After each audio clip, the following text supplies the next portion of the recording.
Supreme Court said that the term obscene means something which is offensive to modesty or decency, lewd, filthy, and repulsive.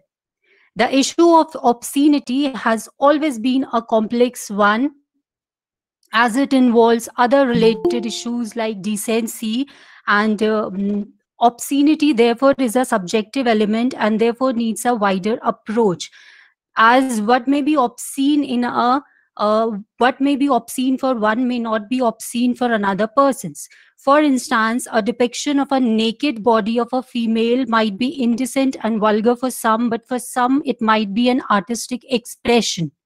Now the question arises at what stage now the question arises at what stage the material becomes obscene, and the stage is publication stage.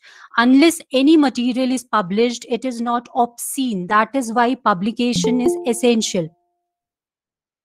A material which was not obscene initially, when published, became obscene is now a crime, and the crime is revenge pornography, a term that our laws still do not recognize and try to hide it up by numerous legal provisions which may not provide the actual answer. So, what is revenge porn? The term revenge and revenge porn have been used with reference to cyber victimization, mostly to indicate victimization of adult women in the hands of their dating partners or cyber acquaintances in the form of creation of untrue, ugly, and sexual profiles in the internet. The most common mode of creating revenge porn is to use the personal information and photo of the victim, which may and may not be doctored, and uploading them in various cyber portals to spread the message that the victim is available for the sexual gratification of men. Even though the original porn sites and various social networking portals, including Facebook, strictly transfer the onus on the users to contribute only genuine data which does not harm the rights of others. Various examples of violating this very guideline are available in the internet. However, it would be wrong to say that only adult women falls as victim to revenge porn. Children, especially teenage girls in the age group of 14 to 19, are equally vulnerable in this case. So what is the purpose of revenge porn? See, revenge porn is done to humiliate and harass former partners, former lovers, and to take revenge for breakup. How it is done? Done. See, revenge porn can happen when the victim willingly took a photo specifically for her ex-partner. When perpetrators here means her ex-partner or his ex-partner. When perpetrators captured the images using a hidden camera. Often perpetrators link the images to the victim's social networking sites, and once the images appear on several websites, a Google search for the victim's name finds page after page of these pictures. See, numerous websites host revenge porn. The first ever websites of revenge porn is created by Hunter Murray in 2010, which was Is Anyone Up? And within 3 months in 2011, the website received 10,000 photo submission. Now, the diagram in front of you depicts the whole Excuse me. cycle of, yes. You just have 1 more minute left. Okay. Okay. Basically, revenge porn, I'll be taking you. See, the harms of revenge porn is raise of attack and offline stalking, anonymous callers and emailers, follow up on their sexual demands in person, anxiety attacks, disruptive mental health affects personal, professional, mental health. Revenge porn vis-a-vis obscenity. Like obscenity, revenge porn is also an act of publication. It is an act of online publication of sexually explicit images and videos.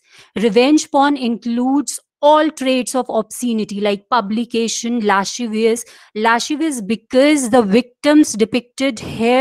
victims are depicted in sexually manner, appeal to the prurient interest, deprave the persons, since revenge porn conforms to all essentials of the obscenity. Therefore it should be considered as an offense involving obscenity. Thus we see that the offense of a similar nature is addressed under IPC and IT Act, but on the sadder part, the revenge porn, which is an offense of similar nature having the following common trait, is not even addressed in our Indian legal system.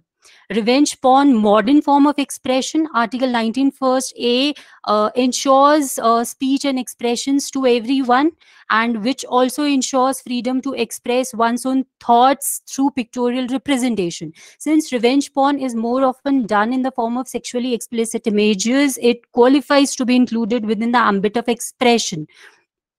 So I'll sum it up. See, expressing one's own ideas through pictures and videos have greater impact on people than expressing through words. Their ability to shock exceeds that of language. The Supreme Court in Ranjit D. Udeshi held that obscene publication is offense to modesty and decency, and therefore an unprotected speech and expression under Article 19(2) of Indian Constitution in the interest of decency and morality. Since revenge porn qualifies to all essentials of the obscenity, it comes within the ambit of obscenity and therefore does not attract the protection of Article 19 first A. Thank you, all of you. Karthik, I think it will be preferable because we have a paucity of time. We'll move on with the papers. Maybe towards the end, we can call for questions. Sure, ma'am. We'll do that way. Okay. So can we move on? Thank you, Himani. Karthik, it's over to you. Yes, ma'am. Next up, we have Ayushi and Dipanshu to present on the topic obscenity, reviewing the historical emergence of obscenity in legal and regulatory categories with special focus on USA and Canada. Could we have Ayushi and Dipanshu to present? Yes, hi. Am I audible? Yes, you are. Okay. Good evening to one and all present here. Today, my co-presenter Dipanshu and I, Ayushi, final year students at Nuals Kochi, will be presenting on the topic obscenity, reviewing the historical emergence of obscenity in the legal and regulatory categories with special focus on US and Canada. So I'll just start with my presentation.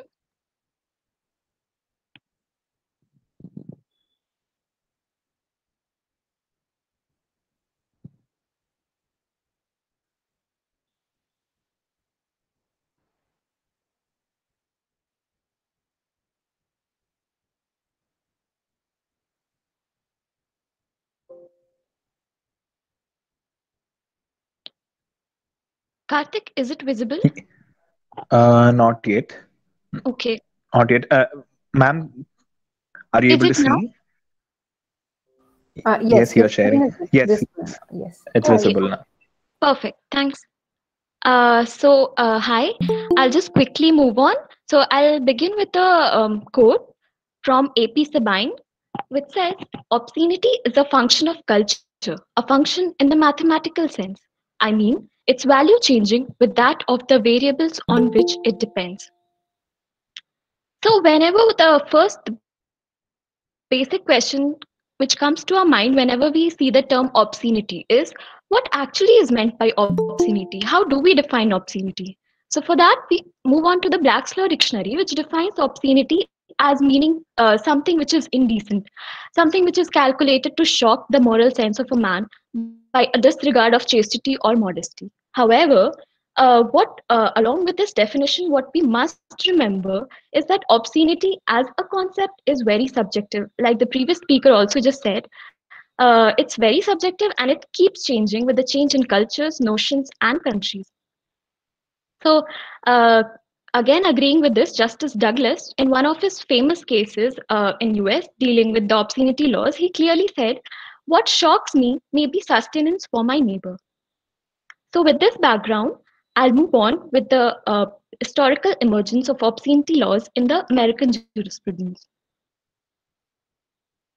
So, Regina versus Hicklin, it was the first case under which the whole concept of obscenity laws came to a test. And it was in this case that the US Supreme Court, it came up formulated with a new test for determining what is said to be obscene. So, in this case, the court said, while determining whether a particular matter or a material is obscene or not, what needs to be seen is whether the matter which is being charged as obscene has a tendency to deprave and corrupt those whose minds are open to such immoral influences and into whose hands such a publication of the sort would fall.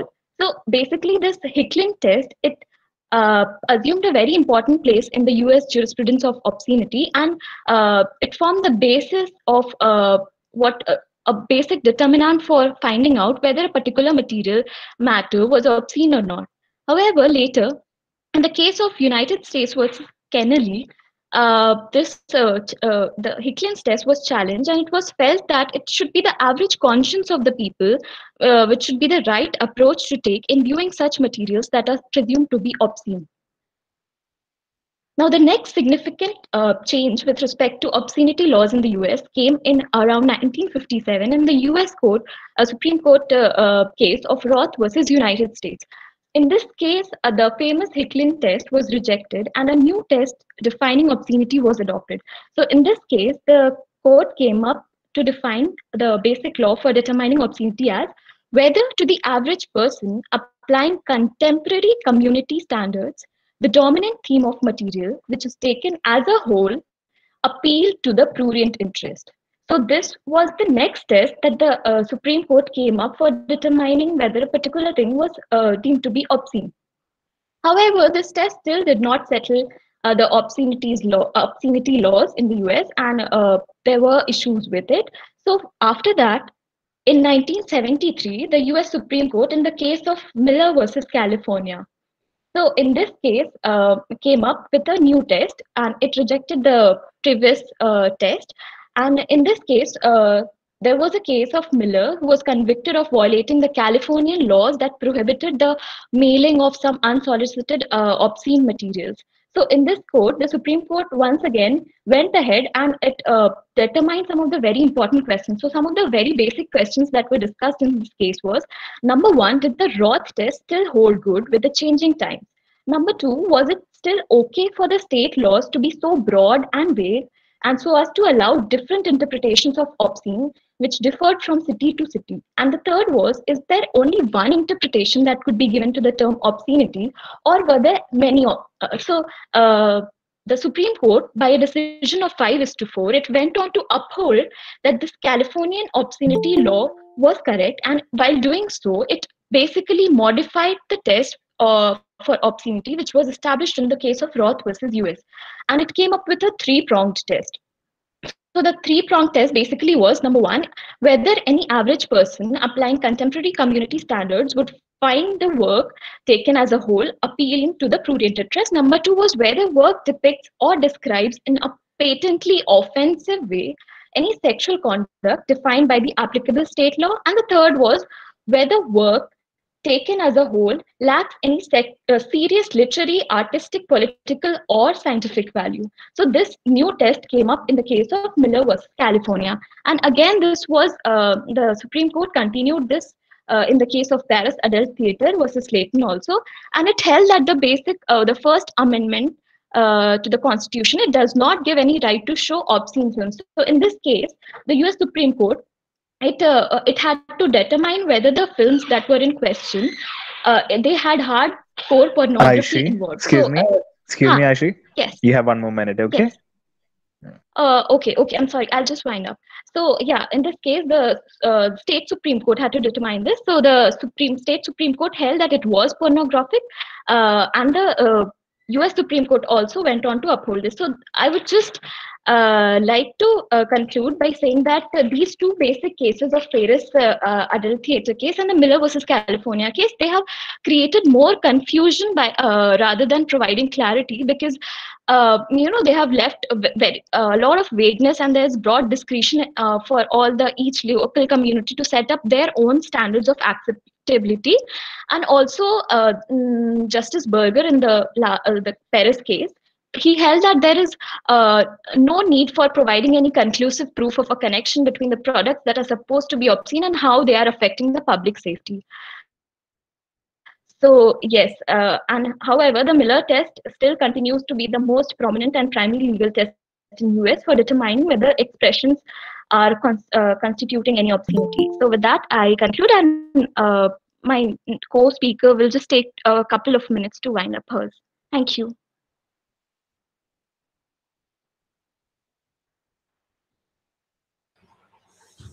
Hello, am I audible? Yes. Yes, you are. I'll start presenting. 1 second. 2 minutes, Dipanshu. Ma'am, I'll take more than that because is it fine? Because No, because you both are supposed to present one paper, and I think 7 minutes totally. Karthik, am I right, or have this put the time? 7 minutes total, actually. So 2 minutes at the max. Okay, yeah. I'll try my best to just quickly go through what you need to say, Dipanshu. Okay, ma'am. I'll just try. Yes.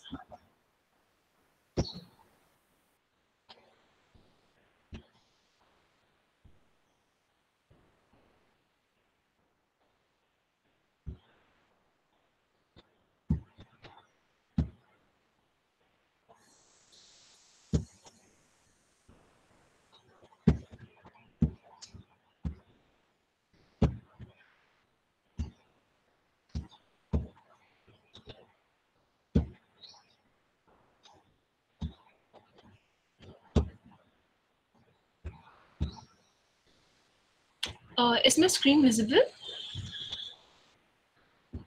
Hello? Not yet.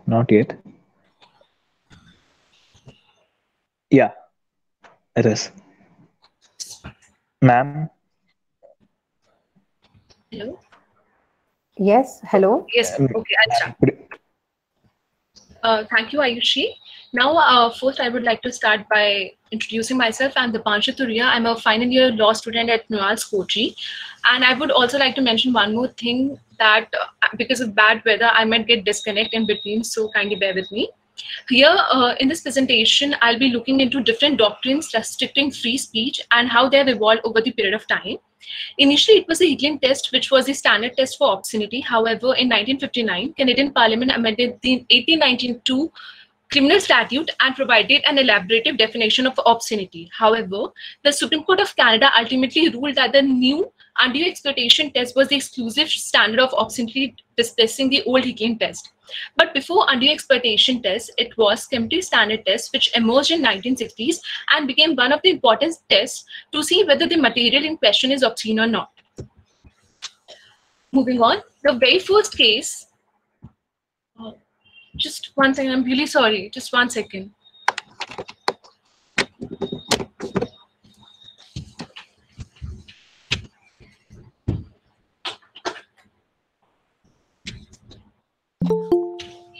Hello? Dipanshu, forget the screen. Just sum up your points. All right. Okay, sure. Okay, fine. Okay, the very first case in the Canadian obscenity jurisprudence was the Brody versus the Queen. Here, the justices were split in their opinions over the new obscenity provision, but it was Justice Dustin's opinion which had the greatest influence on the future course of obscenity jurisprudence.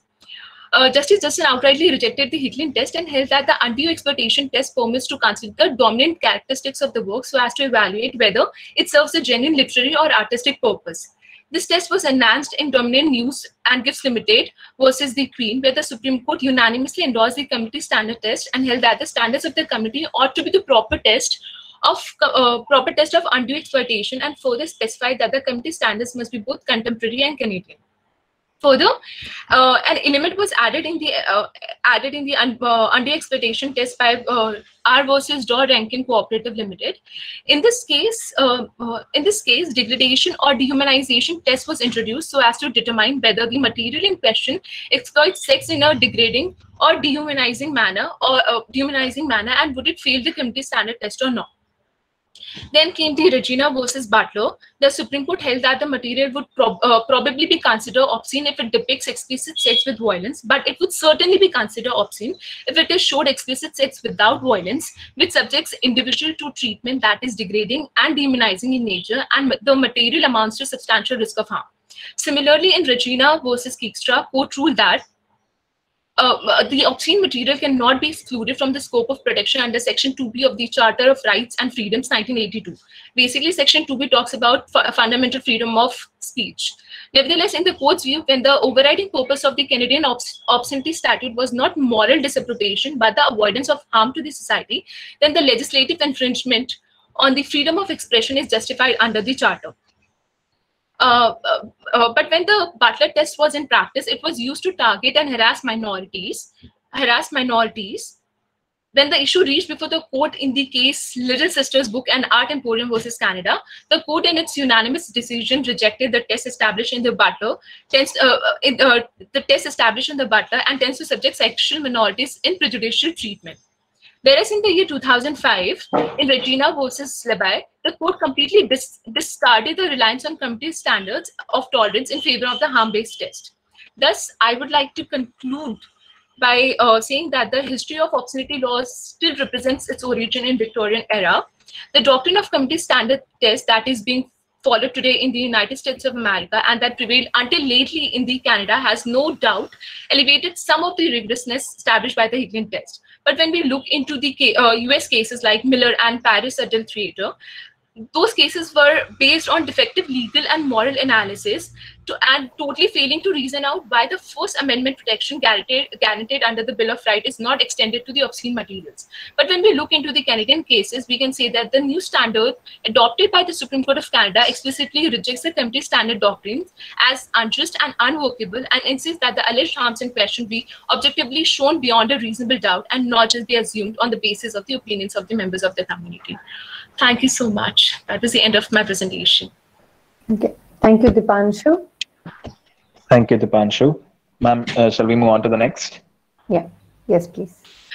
Next up, we have Aishwarya J. Menon and Megha Madhavan to present on the topic Law and Morality, the Obscenity Dimension.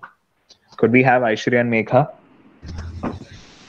Yes, sir. Dipanshu, could you mute yourself, please? Sorry, ma'am. Ma'am, Aishwarya, am I hi. audible? Yes. Hi, ma'am. Yes, Am I you are. audible? Okay. Good evening. I would like to begin with a quote. Obscenity is a function of culture. I mean, its value with that of the variables on which it depends. Unquote. Respected Adra ma'am, professors, research scholars, and my dear friends. I, Aishwarya J. Menon, and my co-author Megha Madhavan, third year BA LLB from Bharat Mada School of Legal Studies, are here to present the paper on the topic Law and Morality, the Obscenity Dimension. And from this paper, we would like to give a brief on the topic on obscenity and morality, by which we have again subdivided the topics into philosophical aspect, art, literature, constitutional provisions, Indian Penal Code, IT Act, and media. Without further ado, I would like to get into my topic. Obscenity is a legal concept used to characterize which are particularly sexual materials that are offensive to the public sense of decency. A fully satisfactory definition for obscenity is elusive, but largely because what it is considered obscene is often like beauty in the eye of the beholder. And by talking about literature, we know that the protection of the public morals are the duty of every civilized government. The most relevant case under literature was Ranjit Udeshi versus State of Maharashtra, as it was earlier mentioned. In this case, the appellant was the bookseller and was convicted under Section 292 of Indian Penal Code for selling unexpurgated edition of Lady Chatterley's Lover. But it was contended that Article 19, Subclause 1A of the Constitution of India, which says about the freedom of speech and expression, were being violated. Therefore, books on social media, books on medical science with illustrations and photographs, though immodest, were not considered as obscene, but similar depictions in other books without medical text would be considered as offensive. While stating the Hickland test, Miller's test, and Roth's test are the only tests to determine the obscenity in India, the court looked into the Miller's test that stated that this three prolonged tests laid down in the United States. The difference between both these tests is that the former one is very wide and extensive, whereas the latter one is very specific in nature. And in Indian Penal Code, Section 292, 293, and 294 have been enacted with an obvious motive to protect and safeguard the public morals by making the same, etc. for obscene literature and publications in general, and very young man, it is an obscene, and for a young man, it is a very absolute cognizable offense. Also in Information Technology Act or IT Act 2000, as we all say, internet has been the most powerful weapon in this current generation and upcoming generations. And also as the internet users have exceeded over 500 million in India and reached over 627 million in 2019. As per the current status, IT Act 2000 provides the provisions to ban obscene content as per Section 67 of the IT Act, and this section provides penalization for publishing obscene contents. And finally, talking about media, brings everything updated such as current affairs, science, art, etc., and everything contains such information. By Article 19, Subclause 1A, repeatedly exploited by men to justify obscene or indecent news published or broadcasted by people. Since obscenity is a very subjective term, which differ from individual to individual, from their personal feelings and opinions concerning indecency related to a particular thing. The further will be continued by my co-author Megha Madhavan. Thank you, Aishwarya. And good evening all. Myself, Megha Madhavan. I'm here as a co-author. So without any further delay, let's move on to our topic. Law, morality and obscenity dimension. So I'll be dealing with the topics, the philosophical aspects of law and morality and the position of transformative nature of obscenity in constitutional provisions. So to begin with the philosophical aspect. Decades before, law and morality are indistinguishable and inseparable in nature. So later on, it was contended in the name of Reformation, and the law and morality is distinct and separate. And it has been derived from the great Greek philosophers in various states. So the various legal scholars as well as philosophers have stated and observed law and morality as a law is clearly distinguishable from morality. The object of law is a submission of the individual to the will of organized society, while the tendency of the morality is a subject of the individual to the dictates of his conscience. So by the time the legal scholars and commentators studies of various legal studies, legal systems all over the world and decide as they had a union very sarcastically with occasional desertion and judicial separation and not a complete divorce. The term law and morality is an endless debate. It's always an endless debate. So I just want to mandatorily point out the exceptional debate of Harts and Fullers. So not to move. And morality will interfere both externally and internally. In fine, the legal system, law seeks to interfere only externally. And if a law chooses a path, it will never choose the middle path like politicians. It will either enter into it or never choose it. So the next we'll move on to the topic, the constitutional provisions. So restraints on freedom of thought and expressions long have been regarded as fundamentally incompatible with democratic ideal. There is always a battle between a free opinion. So, however, the terms decency and morality are not confined into sexual morality alone, and it indicates that the action must be in conformity with the current standards of the behavior. I would like to underline the term, the current standards of the behavior. Inside of the word, indecent being used in the same sense as obscene, as I should have already pointed out the definition of obscene, there is a difference in degree between the two expressions. So, in 2006, there was a case of Director General of Doordarshan versus Anand Padmanabhan. In 2006, the Supreme Court confronted that the question of what is obscenity. The division bench recognized that the fact that the legislature has not defined the term obscenity and observed that it has now become the duty of the judiciary to define the term obscenity and declassify matters. Pointing out, and also very interestingly, I would like to point out a very famous campaign which made a drastic change in the views of citizens from 2014 to 2020. In 2014, in Cochin, in God's country, where we had a Kiss of Love campaign, where youth and other activists came to protest and practice public kissing and took stand against moral policing. So there has been a plethora of protests against this, but as of till now, it has been the most outraging protest ever. And still now, the view of persons have been changed from 2014 to 2010 in the moral values and social values. So the next, very interestingly, I have to point out the Bombay High Court. Yes? Megha, you just have 1 more minute, okay? Okay, I'll conclude. Thank you. And yeah, I just want to point out very interesting judgment by Bombay High Court on 24th September said that while observing, the prostitution has not been made an offense under Immoral Traffic Prevention Act, and that adult woman has a right to choose her vocation and cannot be detained without her consent. So from this, there is a great, tremendous change in the view of moral values of the citizens. To conclude by saying that Still now the law hasn't chosen a definite definition for obscenity. As it changes with the best way to define obscenity is really not to define it as per our concern. And it is not because it is crude or offensive or overreaching. It is because the obscenity changes with time, values, and popular culture. And also, law expresses the feeling of community, and the community has expressed its disapproval towards obscene, and it changes with the moral times. So, thank you all, and it's indeed a present a paper in the National University of Advanced Legal Studies, and thank you, Wells, for accepting our paper, and thank you, ma'am. Thank you.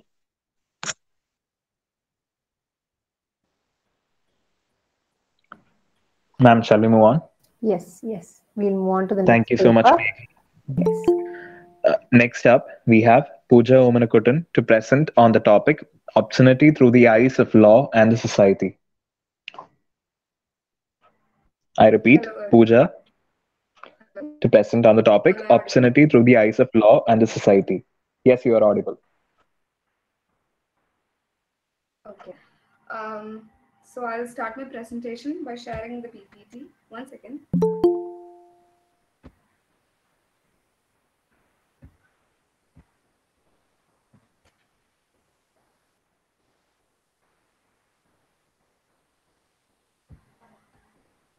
Is it visible, ma'am? Hello? Not yet. Not Pooja. yet. Not yet. Yes. Yeah. Yes. Visible, right? Yes, it's visible, but would you mind speaking up a bit? Your audio is not very clear. It's not very audible. Okay. So what about now, ma'am? Yes, Pooja, you start. Let's see. Okay. So my topic is obscenity through the eyes of law and society. What the society considers as so in the eyes of law. The line drawn by the legislation to mark morality and obscenity is an imaginary one that varies from person to person. So we live in a community where people who believe a book to be obscene, a film to be obscene, and even a picture as pure as a mother breastfeeding her child to be obscene, even when the judiciary disagrees with it. An eye-watering amount of cases like this flowing every day, categorizing all kinds of nudity, expression of sexuality, honest opinions, and creativity as obscene. Pooja, could you speak up a bit more, please? Pooja? Ma'am, I think there is something wrong with my earphone. Can I? Okay, speak into the mic then. Okay. Probably remove your earphones and. Okay, am I audible right now?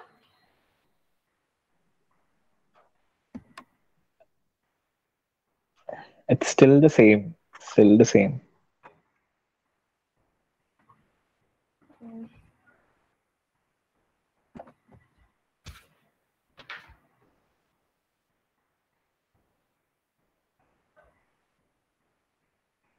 Hello?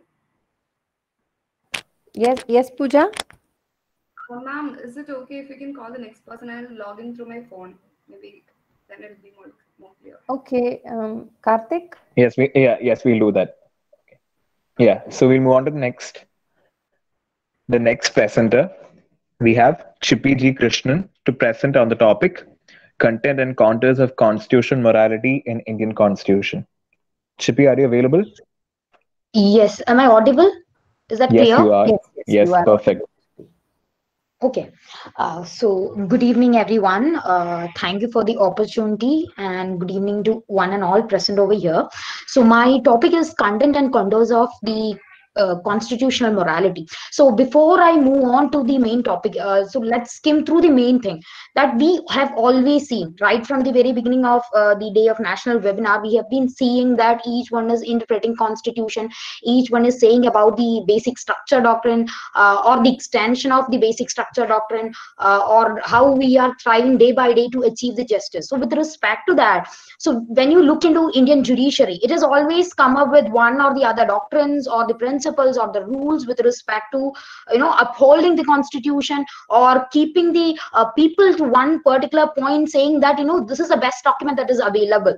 So by which, they are, either the basic structure doctrine or the classification test, anything you can call it as constitutional morality or whatever be. The judiciary has always been, in tune with the vision and goals of the makers of the constitution throughout the, through the process of judicial activism. Always tried its best to resonate with the dynamic society or the changes that is happening in our society, or to move on further.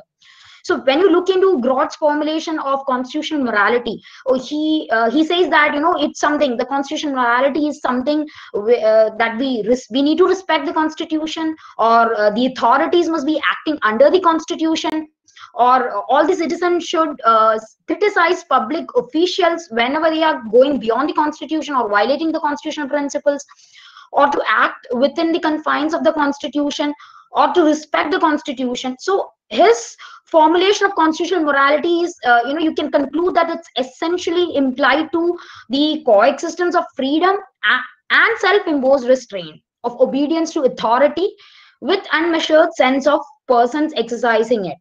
So can we equate that something to invalidate the will of the democratic majority?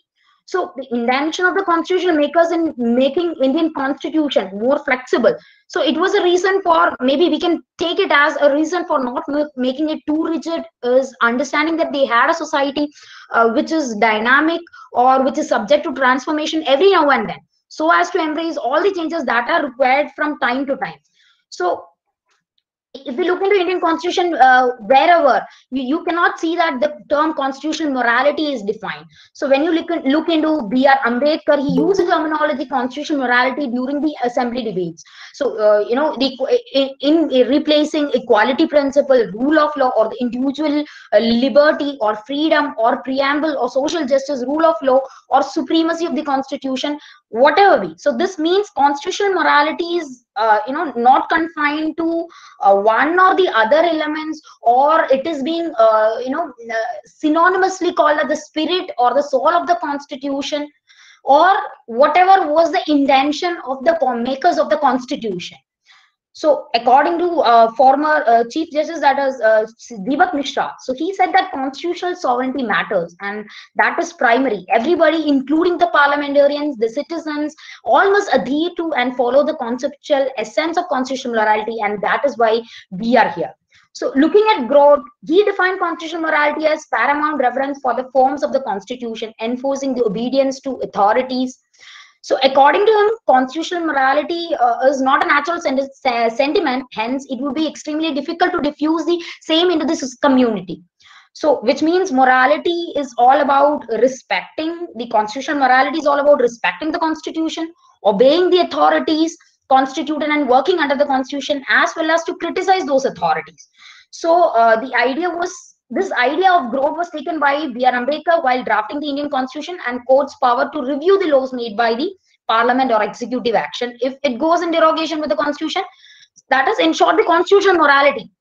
So if you look into Peshwananda Bharati case, or Justice Jagmohan Reddy, Justice A.N. Ray, they use this terminology of constitutional morality. Even in S.P. Gupta's case, wherein Justice Venkataramaiah opined that violation of constitutional conventions will be considered a serious breach of constitutional morality.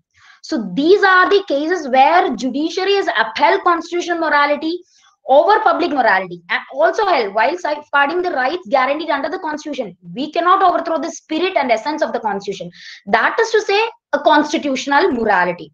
So the main question that court addressed while deciding on the various cases were whether to decide on certain cases by giving weightage to the popular morality. So looking into Nash Foundation case, the court had distinguished the public morality and constitutional morality in that case, and held that it is distinct from constitutional morality derived from constitutional values, which is based on shifting and subjective notions of right and wrong. So if there is any type of morality that can pass the test of compelling state interest, it must be constitutional morality, not the public morality. So even if we look into the Navtej Singh Johar's case, where the court has opined that Hart avoided the specious generalization that law must be severely quarantined from morality, but still made it clear that laws like 377, which impose a majoritarian view of right and wrong upon minority in order to protect the societal cohesion, are jurisprudentially and democratically impermissible. So they also quoted Mill, who was against diffusion of popular morality into the constitution and opined that who consider as an injury to themselves any conduct which they have to be stayed for cannot dictate the actions of others merely because such actions contradict their own beliefs or views. So Excuse me, they Chippy. have, Chippy, you just have one more minute, okay? sorry, You just have one more minute. yeah, All right? just give me 2 minutes. Would that be okay? Just to conclude, just 2 minutes. All right. Okay, thank you. So moving on to Bentham, he was of the opinion that lawmaking authority, that is legislature, should not lean more towards a public morality, rather than they should be leaning more towards interpreting the constitution, finding out the spirit and essence of the constitution, or goal of the court to transform the society, to convert public morality into constitutional morality. So this formulation of constitutional morality is counterpoised to public morality, which appeared in Joseph Shine versus Union of India. So if you look at Shabrimala, if you look at Puttaswamy, if you look at Sharabanu, the upholding constitution and constitutional morality was the paramount concern.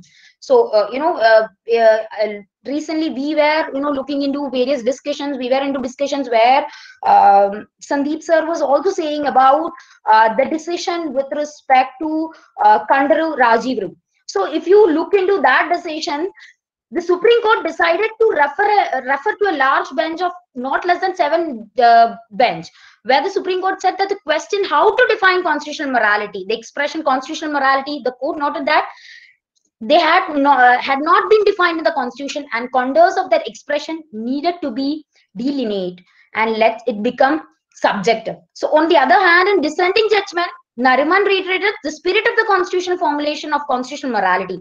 He found that nothing but the values inculcate the constitution, which are contained in the preamble. So go to the conclusion. So are we looking into, it's too difficult to identify what is constitutional morality. So when we were in the very beginning, when we were looking into basic structure doctrine, there were n number of things. They were saying this also includes basic structure, this is also including in the basic structure. So it was not exhaustive list that was created by the judges. So now if we look into constitutional morality also, we see that one or the other thing is being added to constitutional morality in the way of supporting overthrowing the public morality, or supporting the minority rights, or giving due recognition to the minority rights. We see that it is recognizing the one or the other right that is being involved. So which means we are supposed to look into what is meant by constitutional morality, or what all things can be included in the meaning of constitutional morality. So we need to recollect one more thing, that whatever was said by Attorney General K.K. Venugopal, that using constitutional morality by Indian judiciary is a very dangerous weapon. Why? Because constitutional morality, it might vary from person to person. So that is why it is being said as a dangerous doctrine. So that's all. Thank you. Thank you so much for the patient listening. Thank you, Chippy. Is Ma'am, could Pooja you move on here? to Yes, Pooja's yes. presentation? Pooja here? Yes, ma'am. Am I audible now? She's Yes, here. yes. This Yes, is much you better, are. Pooja. Okay. Please continue with the presentation. Yes, ma'am. My screen is also visible, I suppose. Yes, it's getting. Chippy, could you mute yourself, please? Yeah, sure, ma'am. Sure.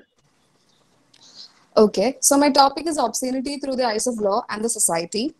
What the society considers as immoral and obscene might not be so in the eyes of law. The line drawn by the legislation to mark morality and obscenity is an imaginary one that varies from person to person. We live in a community where there are people who believe a book to be obscene, a film to be obscene, even a picture as pure as a mother breastfeeding her child to be obscene, even when the judiciary disagrees with it. An eye-watering amount of cases like this flow in every day, categorizing all kinds of nudity, expression of sexuality, honest opinions, and creativity as obscene.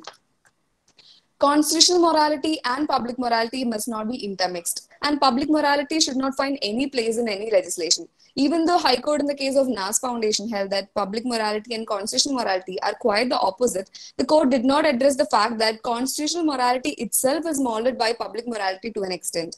Even though constitutional morality and public morality are separated, the contemporary community test looks through the eyes of an average person. And how does the average person observe the materials in question? Through constitutional morality or public morality. So these are all loose ends. The moral standard must not be a criteria for determining the verdict of any case, since it differs on a large scale from person to person, depending upon their culture, religion, background, etc. Artistic works causing mere discomfort and unpleasantness are obscenity for many. Now, in this slide, we can see a statistics where we can see that 51% of the kids between the age of 13 and 17 are the users of Facebook, and 72% of kids between 13 and 17 are users of Instagram. And another interesting fact is that kids between the age of 12 and 18 are the most easily influenceable, impressionable, and those are less, they have less resistance to peer pressure. Therefore, these easily impressionable group of kids are the primary audience of these social media platforms, especially as we can see Instagram. Since these demographics suggest that social media audience and the most impressionable group of people happen to be the same, we can say that they are growing up exposed to a language that shows the victim as the reason for rape, reading comments like rape victims should make the best of a bad situation, blaming the victim based on their choice of dressing, the color of lipstick, etc. The social media plays a vital role in normalizing this culture by labeling women with names in pop culture, objectifying them. There is a significant portion of the society which makes jokes about rape and actually gets people to laugh at them. But what they do not realize is the fact that they use these rape jokes delegitimizes sexual violence. This encourages people to take them lightly and also tries to confuse and normalize it in the mind of the victim at the same time. It actually discourages the victim to speak up. So rape culture itself outrages the modesty of a woman. On top of it all, we expect everyone to normalize all this and get adapted to this kind of humor or content. Children and teenagers exposed to this kind of childhood or lifestyle will have its repercussions. The boys' locker room incident that happened in India is one such repercussion, a teenager reacting to what he is surrounded by. Now, patriarchy. If a post showing an act of sexual violence as a norm and the victim as the reason for their assault is not immoral, then concept of immorality and obscenity is one that is primarily created by the patriarchy in the name of traditions and protection of women. After the boys' locker room incident, many belonging to that group deleted their Instagram accounts, and but later some of them had the audacity to come back and justify what they did. What does it say about them? Thinking they have some kind of right to do so, thinking it is absolutely normal to share nude pictures of girls, having discussions on how to rape or gang rape them. Is it that it is an inbuilt patriarchal presumption in them, constantly telling them that you are born with this right to exploit women? We can see several instances where women showing their body proudly and being confident in who they are, sparring up numerous talks about obscenity, and has even resulted in a few cases to that extent. Patriarchy has historically acted as a backbone in building up what is obscene and what is not. And obviously, we all have supported the notion. When a woman expresses herself, especially involving nudity, it shows a confident, strong posture, which often threatens the society. The legal system, economic system, political system, family, educational institution, religion, all are pillars of patriarchal system. In the case of Fatima A.S. versus State of Kerala, the mother believed that showing her children, teaching her children about sexuality, nudity, etc. through her body was right. She believed that once her children see her body, they will never abuse another female body. But the Supreme Court differed. The court was not sure of the method she adopted to teach them. But again, as one says, beauty lies in the eyes of the beholder, obscenity also lies in the eyes of the beholder. The sense of obscenity created by patriarchy in the minds of men has even resulted in physical assault or domestic violence. The sense of superiority built up by the society through ages is forcing them to go to any extent to maintain it, irrespective of the consequences. Now, coming to the conclusion, when it comes to rape, the society will come up with several causes in a matter of minutes, some including obscene dialogues like she was at the wrong place, wrong time, wearing the wrong dress. Reasons for rape range from wearing jeans to unemployment in the eyes of society. We cannot prevent a lamentable crime like rape or sexual assault from happening without solving one of the root causes of it, rape culture. Rape culture must be taken as a serious Pooja? issue. Yeah. You have one more minute. Okay. 1 1 more minute. Yeah. All right. Sure. Yes. Rape culture must be taken as a serious issue which spreads through social media, destroying many young minds, the future citizens. Them believe in such atrocities is the fact that is atrocities. This fact is the patriarchal feeling that is inbuilt in them, choosing to believe it is the fault of the woman or laughing at rape jokes. We are all unintentionally endorsing the system of patriarchy. Young boys have to be saved from themselves by preventing exposure to toxic, obscene content that is available at their fingertips today. The social media facilitating a platform for broadcasting rape culture, along with inbuilt patriarchy, germinates a mentality which where seeing pictures of women in the way she chooses to appear as obscenity and finding it okay to share nude images of them without their consent. Obscenity must be in the spreading of rape culture and not in the nudity of a woman. Now, some of the points you can see on the screen are my suggestions. Those include intervention in school, upbringing sexually conscious children, a sex-positive approach. And by that, I mean sex education, which must be about preventing sexually transmitted disease, prevention of pregnancy, and not about abstinence and how abortion is a sin. So now the wounds have been already made, and what we can do is to heal them, is to reinterpret obscenity to include words or expression supporting rape culture and guide social media accordingly. Educating young minds will also help them repudiate the privilege of patriarchy, inheriting right from their birth, and simultaneously unlearn whatever we have accepted unintentionally. Step by step, maybe one day, instead of normalizing rape and rape culture, we can normalize nudity, menstruation, and sexuality. Thank you. Thank you, Pooja. Ma'am, with that, we come to the end of the session. Only Parth was left, but I guess he's not online. Yes, Parth seems to have some difficulties with his connectivity. So, ma'am, he's not would you yet like to back, give... isn't it? He's not yet back. He's not yet back. Not yet back, ma'am. Okay. All right. So, okay. So, I don't know. In that case, I'll just sum up the presentations and then open the floor for questions, if that's okay. Perfect, ma'am. All right. Okay. So, we had, like I said, we had a wide-ranging list of issues.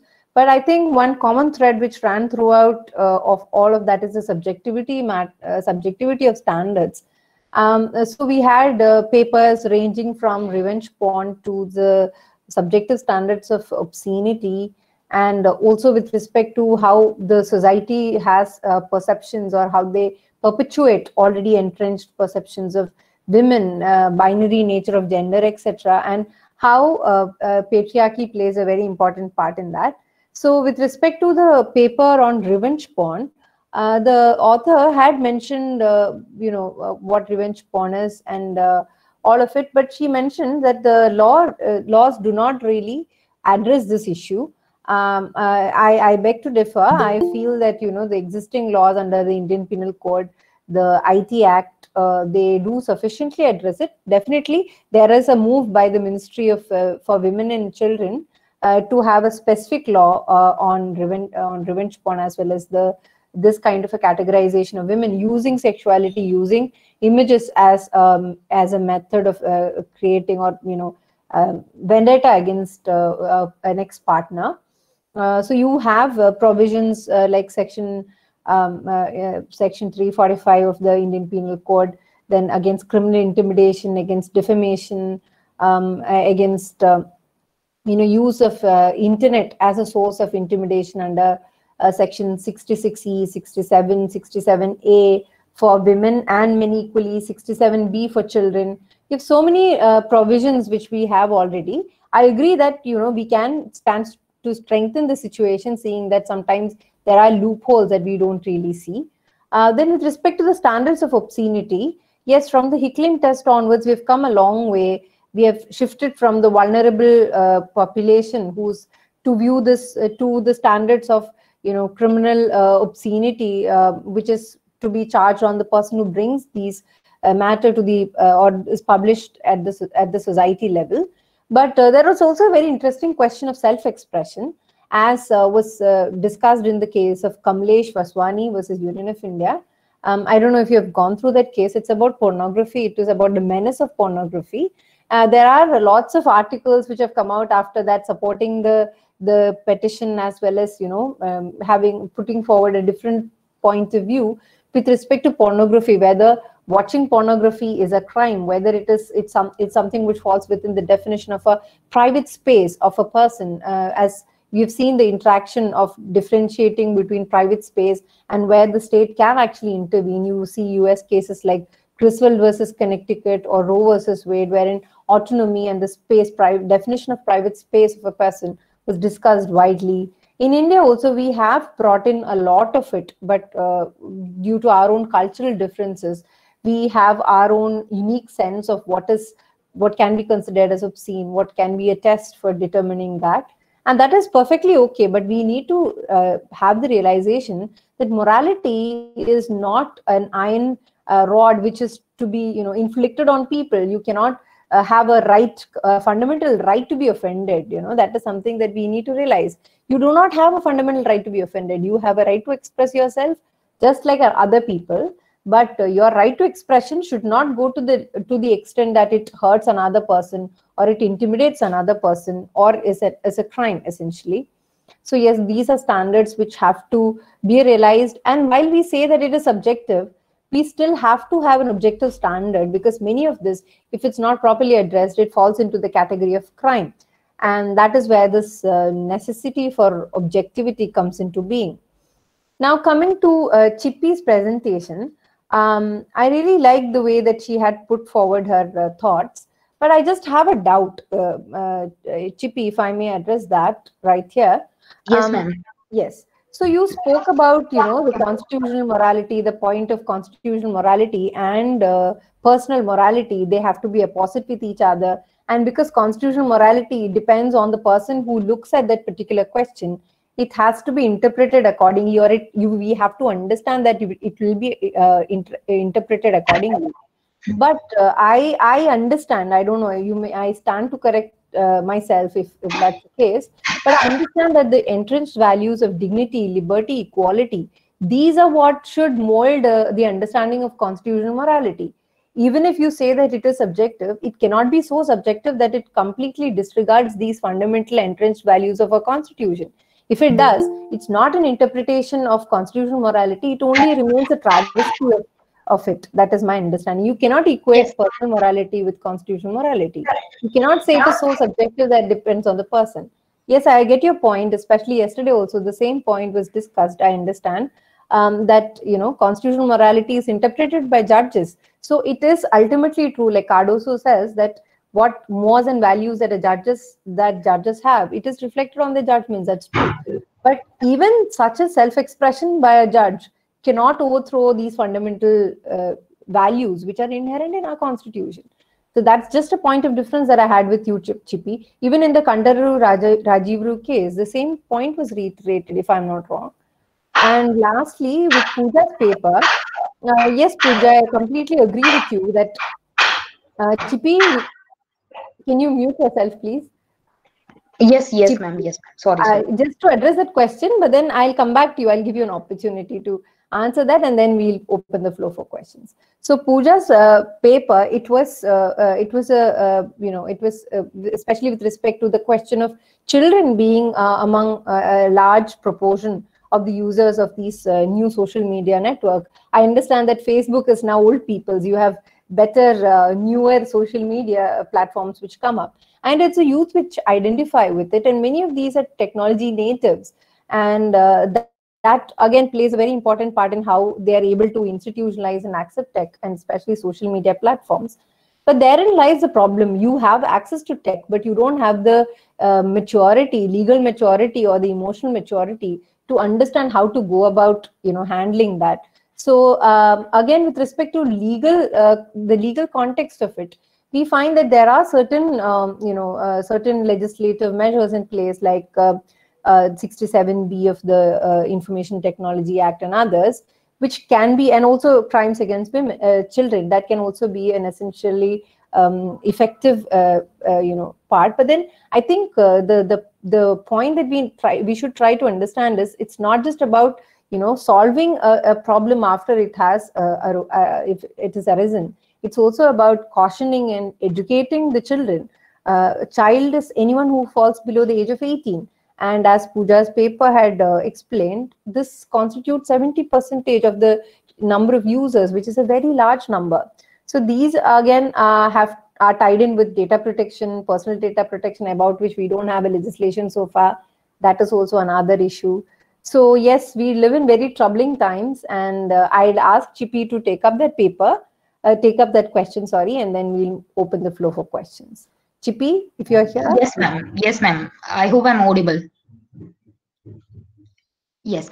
So, ma'am, I was saying the point that, not with respect to the judges can completely deviate from this from the doctrine of constitutional morality or from the spirit and soul of the constitution. I was saying from, depending on the judges from one person to another person, the extension or what all things will be included in it might vary.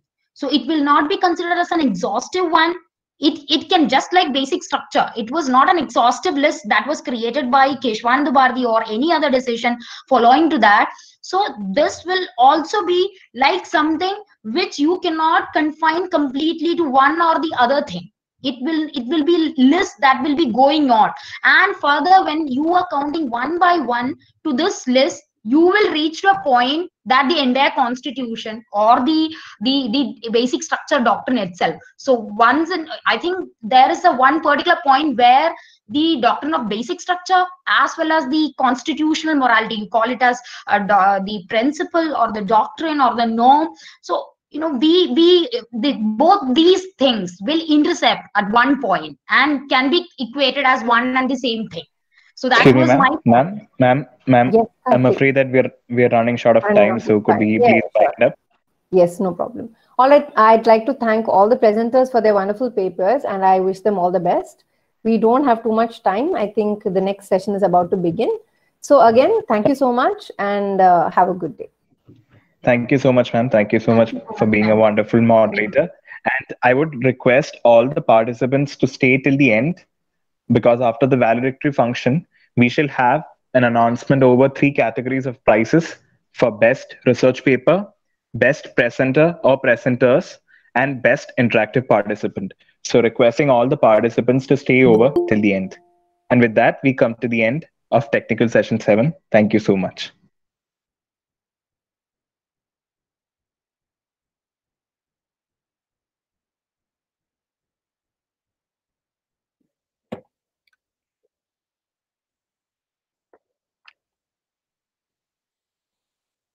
Hello. Good evening, everyone. Welcome to the panel discussion on constitutional morality and transformative constitutionalism conducted as a part of the 3-day national webinar on the same theme by the National University of Advanced Legal Studies, Kochi. Over the course of the past 3 days, several papers were presented across 7 technical sessions. The sessions cultivated discussions about the shift in the adjudication of constitutional morality and thereby enhancing the understanding of the participants' view on constitutionalism, transformative constitutionalism, and the constitutional morality doctrine in India, used as a tool in adjudicating fundamental rights. The panel discussion for today consists of a panel of eminent dignitaries consisting of Professor Dr. V.R. Jayadevan, Dr. P. Puneeth, Advocate Arundhati Kajju, and Advocate Suhit Parthasarathy. The moderator for our discussion today is Dr. Giri Shankar S.S. Without further ado, I'd like to invite Ms. Nandita Narayan, Director in charge of the Center for Consumer Protection Law and Policy, NUALS, to deliver the welcome address.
Thank you, Nandita.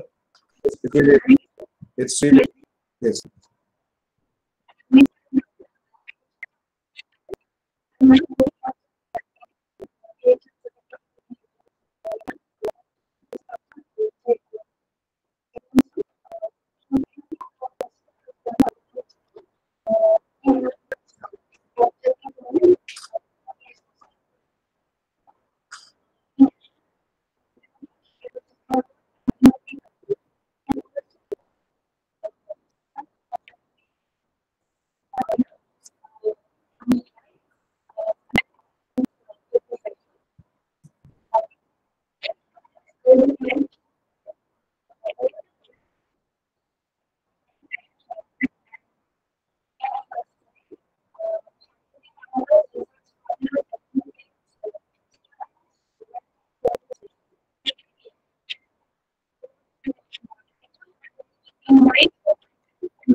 Thank you, Nandita. It is indeed a pleasant experience for me to associate with academic endeavor of NUALS, and I'm particularly privileged to share the platform with 4 eminent persons who will be significantly adding value to your academic endeavor that has started since 3 days back. I don't think I should contribute much into it, particularly with regard to the subject, particularly with regard to the constitutional morality as well as transformative constitutionalism. I think that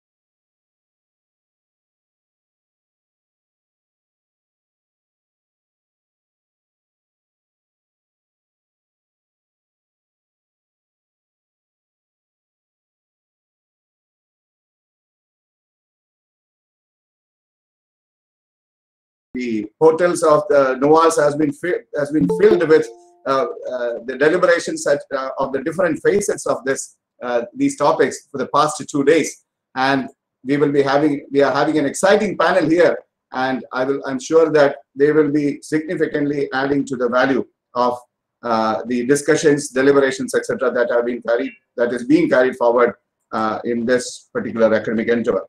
So anyway, I just want to tell only one thing. I feel sincerely that it is not the job of the judiciary alone to find the soul of transformative constitutionalism and identify those areas and to emancipate the deeply entrenched, socially divided community to so as to make them feel comfortable and also to raise the level of living as with the well-being, etc. And I feel that the political institutions also do carry importance in this, or rather a significant role in it. That is what I have to tell. Only one sentence as a starter for this particular academic exercise. It's my privilege and pleasure to introduce before you 4 eminent persons. I think I will introduce each one of these persons as their turn comes up. We have got Dr. V.R. Jayadevan. I think he is here. Am I right? Dr. V.R. Jayadevan? I'm here. Okay. Doctor, it's a pleasure and privilege to introduce Dr. V.R. Jayadevan, who is the first panelist of today's evening. As Nandita has told you that he is presently the principal of Government Law College, Thrissur, and he has earlier served as a professor for constitutional law in NUALS. He has extensively authored on various phases of constitutional law in international and domestic law journals. And I think one of his seminal contributions to constitutional law is his book, the book that he has authored, that Judicial Creativity and Constitutional Interpretations.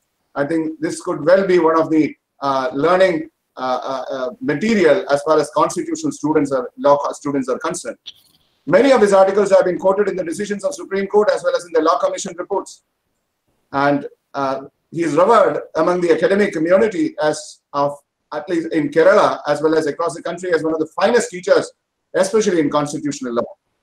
Having known Dr. Jayadevan for close to a decade, I should say that mincing words is not his style. And mind you that he is and putting across his ideas bluntly. But I'm sure that the academic community will have a lot of takeaways from his deliberations.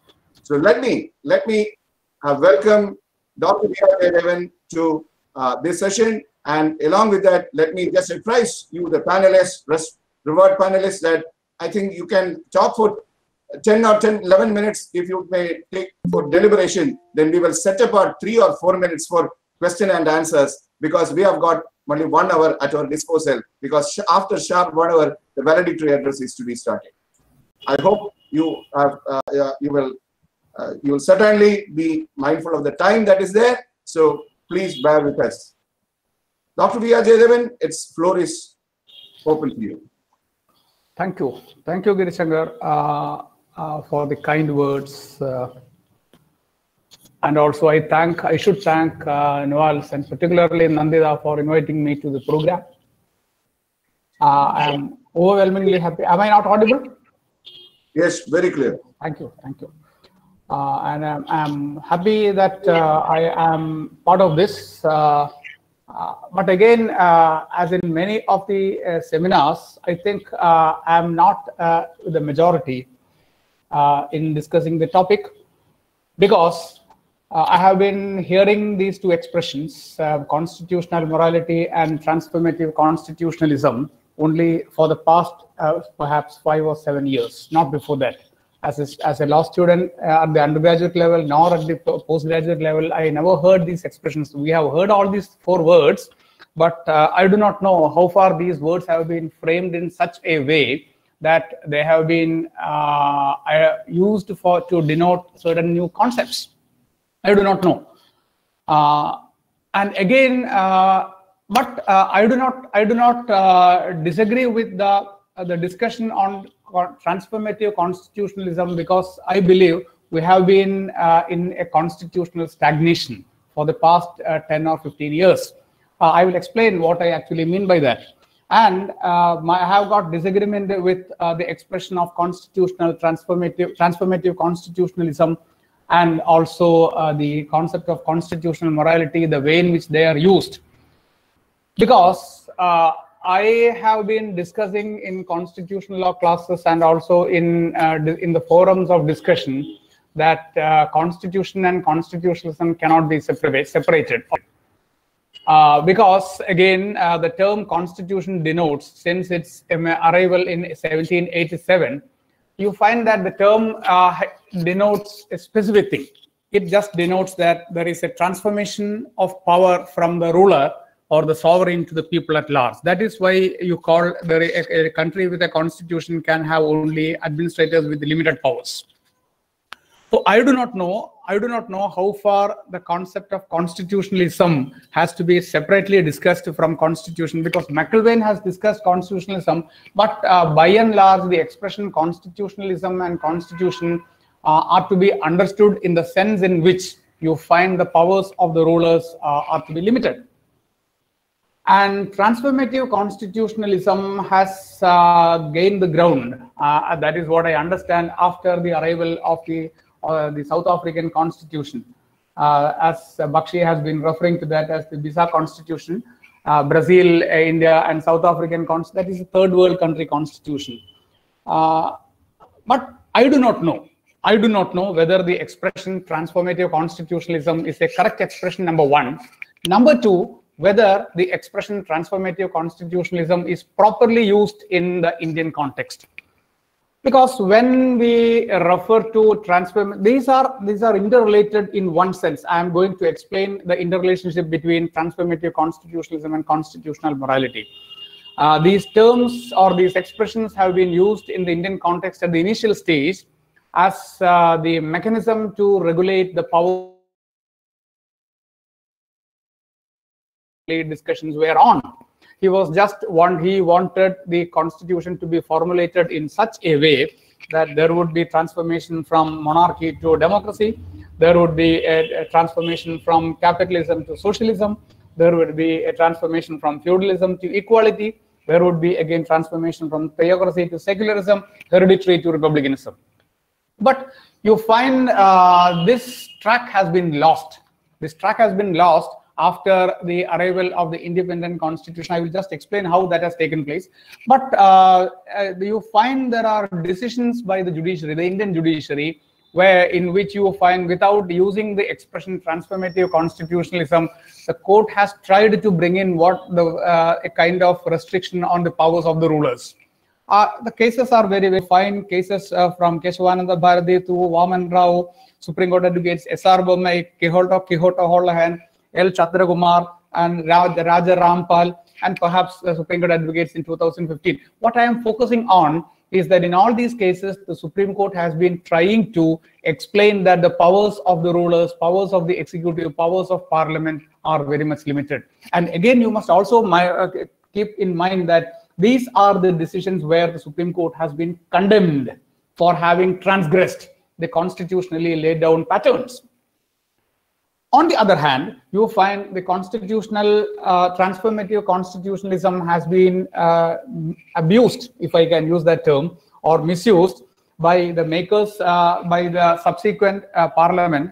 You find it has been used to identify the protection of the human rights, protection of the rights of the people as against the fellow citizens, protection of gender rights and all those things. So what I find is that transformative constitutionalism has been given a new dimension by those in power, so that the objective of transformative constitutionalism is defeated. The objective is to see that those in power are to be restricted. So transformation has to be there. Bakshi has been referring to Justice Pius Langa of the South African legal system has been referring to transformative constitutionalism to protect the rights of the people as against the ruler. But what we find is that in India, this expression has been used in a new sense, in a new pattern, so that the concept has been used, has been invoked or quoted even by the Supreme Court to refer to instances where there is what we call the relationship between the various groups of society are to be regulated. So there is a paradigm shift in using that expression. And with reference to those in power, you find that the First Amendment was there. These amendments are the methods through which the Constitution has been transformed. Are these amendments, or were there amendments by which you find Constitution has been brought further into the Indian legal system? You take, for instance, the First Amendment, you take the 39th Amendment Act, the 42nd Amendment Act, the 99th Amendment Act, you find the Constitution has been destroyed. I would use that term. Constitution has been destroyed, but the Constitution has been transformed. If you are using the expression transformation of the Constitution, well, I do not know how far Indian Parliament has been invoking the power to amend the Constitution in such a way that constitutionalism has been brought further effective in the legal system. And it is in the same line that you find constitutional morality has been used. Constitutional morality has been used by the makers of the Constitution to see that we are having some kind of restriction on the powers of the rulers. Here also, you find there is a divergence between the view of the judiciary, and the judiciary has taken two stands. There are the expression the constitutional morality has been used. I will just identify a few of them. One is Manoj Narula's case. The second is the NCT of Delhi, Government of NCT of Delhi versus Union of India, comparatively recent case. And also Justice Puttaswamy, where you find the concept of constitutional morality has got some kind of reference to, or the court has referred to the constitutional morality. But by and large, this is the point of disagreement that I have been keeping. By and large, you find the expression constitutional morality has been used to identify the social morality. My disagreement with reference to invoking the concept for referring to social morality is that that is not the objective for which Constitution has come into existence.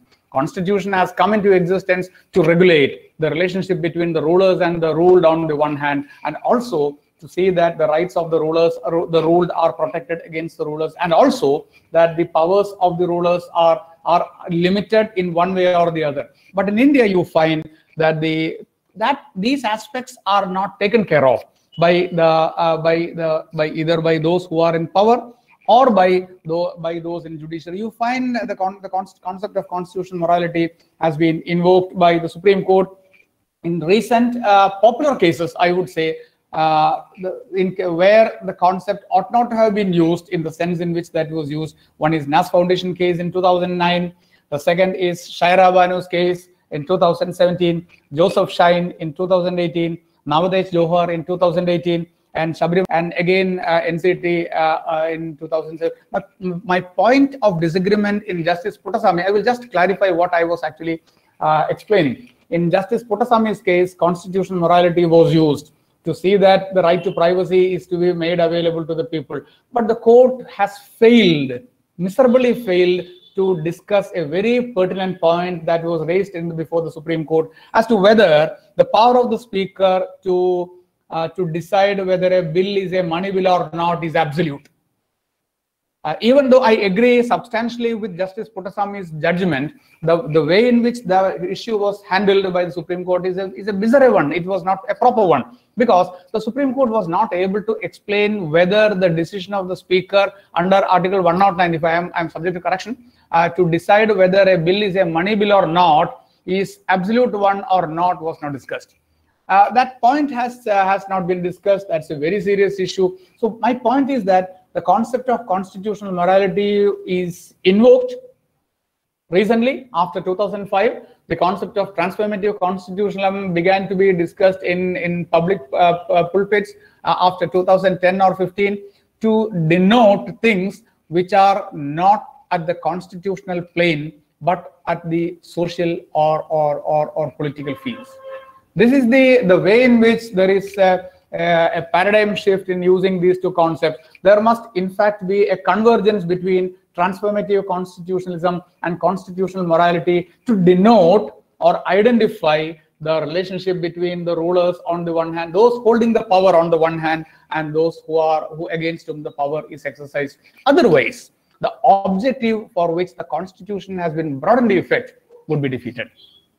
We find that that is why I said that we are in a stage of constitutional stagnation. Constitutional stagnation in the sense we are to avoid a transformation of the constitution in accordance with the changing times.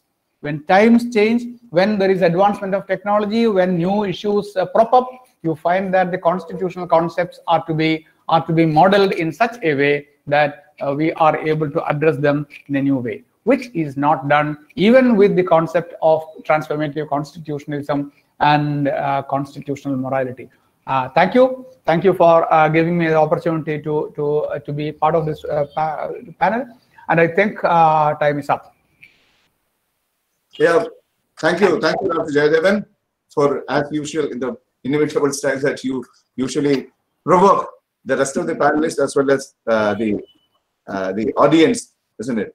And you have, I think, you have been successful after going through the facial expressions of many of our panelists. Because, madam, this is very much common to us, and we are familiar with our professor. Yes. The floor is now open for discussion. I think we have got 2 or 3 minutes, or at least 3 or 4 minutes, to respond to what Professor Dr. V.R. Jayadevan has posited, and kindly make your questions very crisp. And I think please avoid lengthy statements. If please, I can unmute and ask.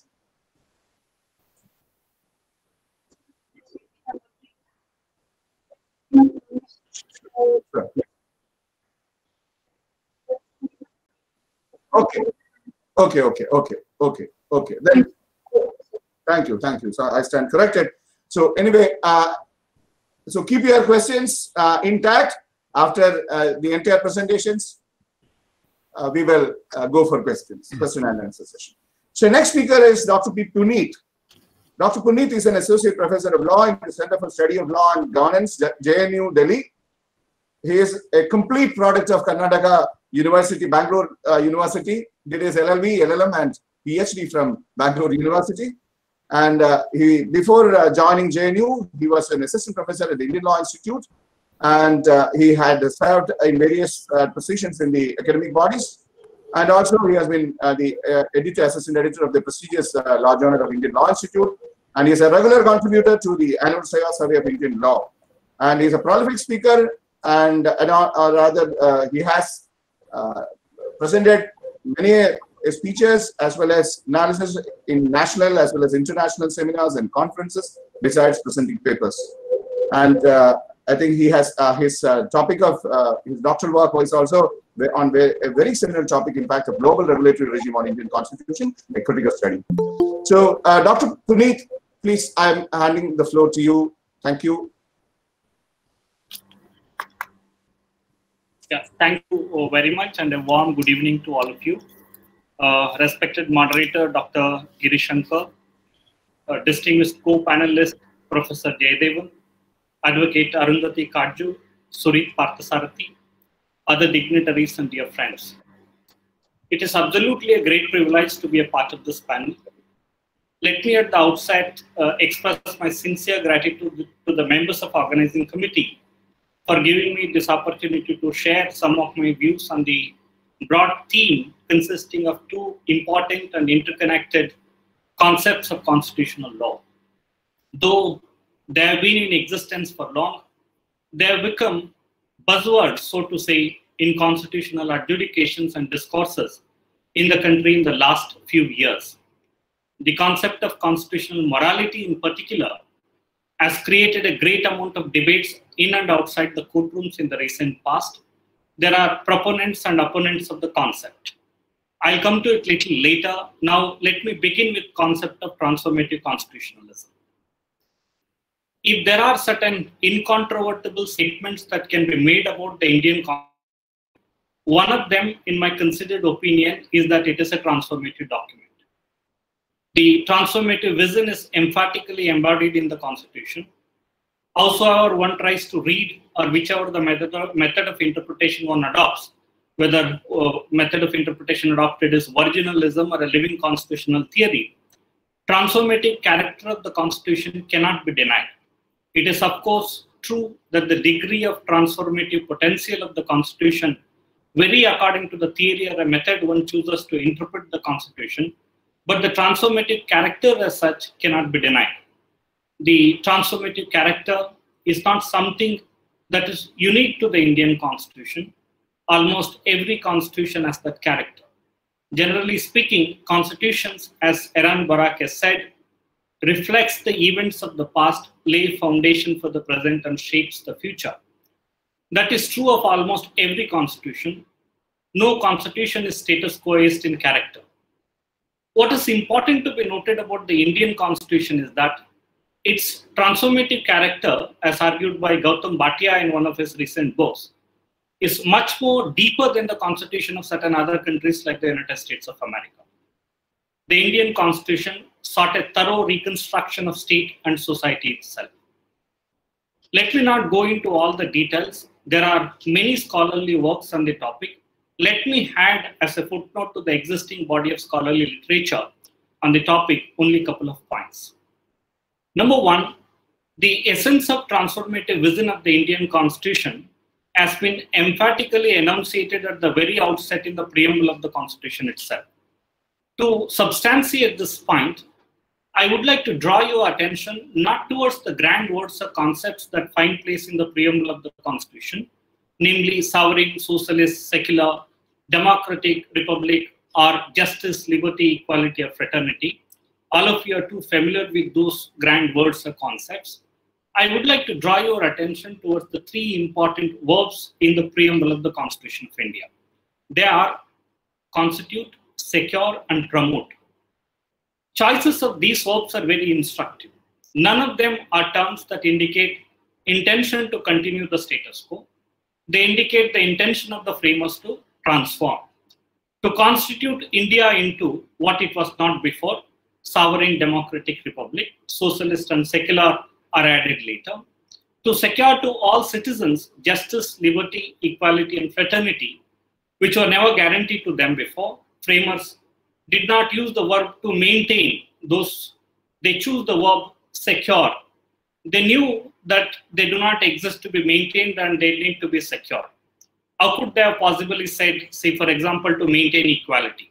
In a society where graded inequality was deep-rooted, injustices arising out of inequalities manifested almost everywhere, liberty in true sense was denied to almost everyone, the framers knew that attempts shall be made to secure them in the first place. In a society where fraternity was an anathema, the framers wanted to promote it while assuring the dignity of the individual. Provisions have been made in the operative parts of the Constitution to realize these goals. It is evident that the aim of the Indian Constitution, which is a political document, is not just political transformation, but also socio-economic transformation.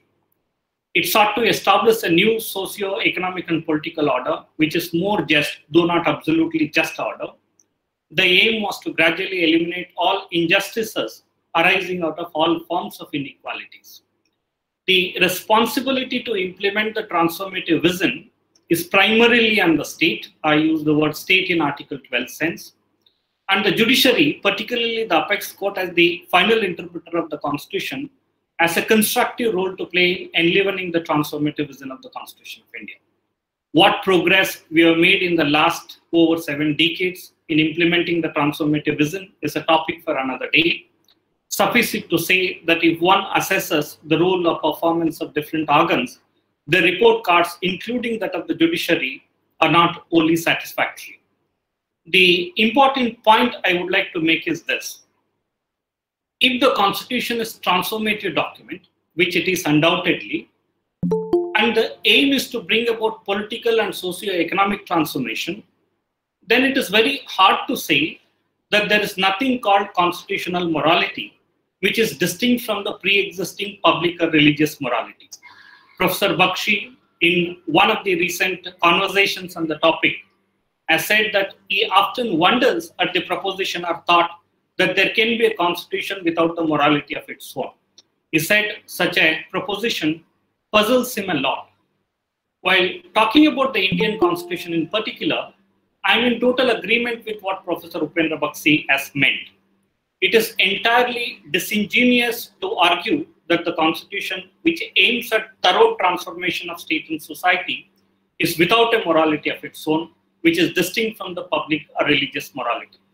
Well, if you look at the Constitution, it is true that the constitutional morality is not a phrase anywhere used in the Constitution, which is one of the largest documents or the largest constitution in the world. Only the word morality is used in the Constitution. It is used 4 times, and all 4 times in Part 3 of the Constitution itself. Most of you are familiar with.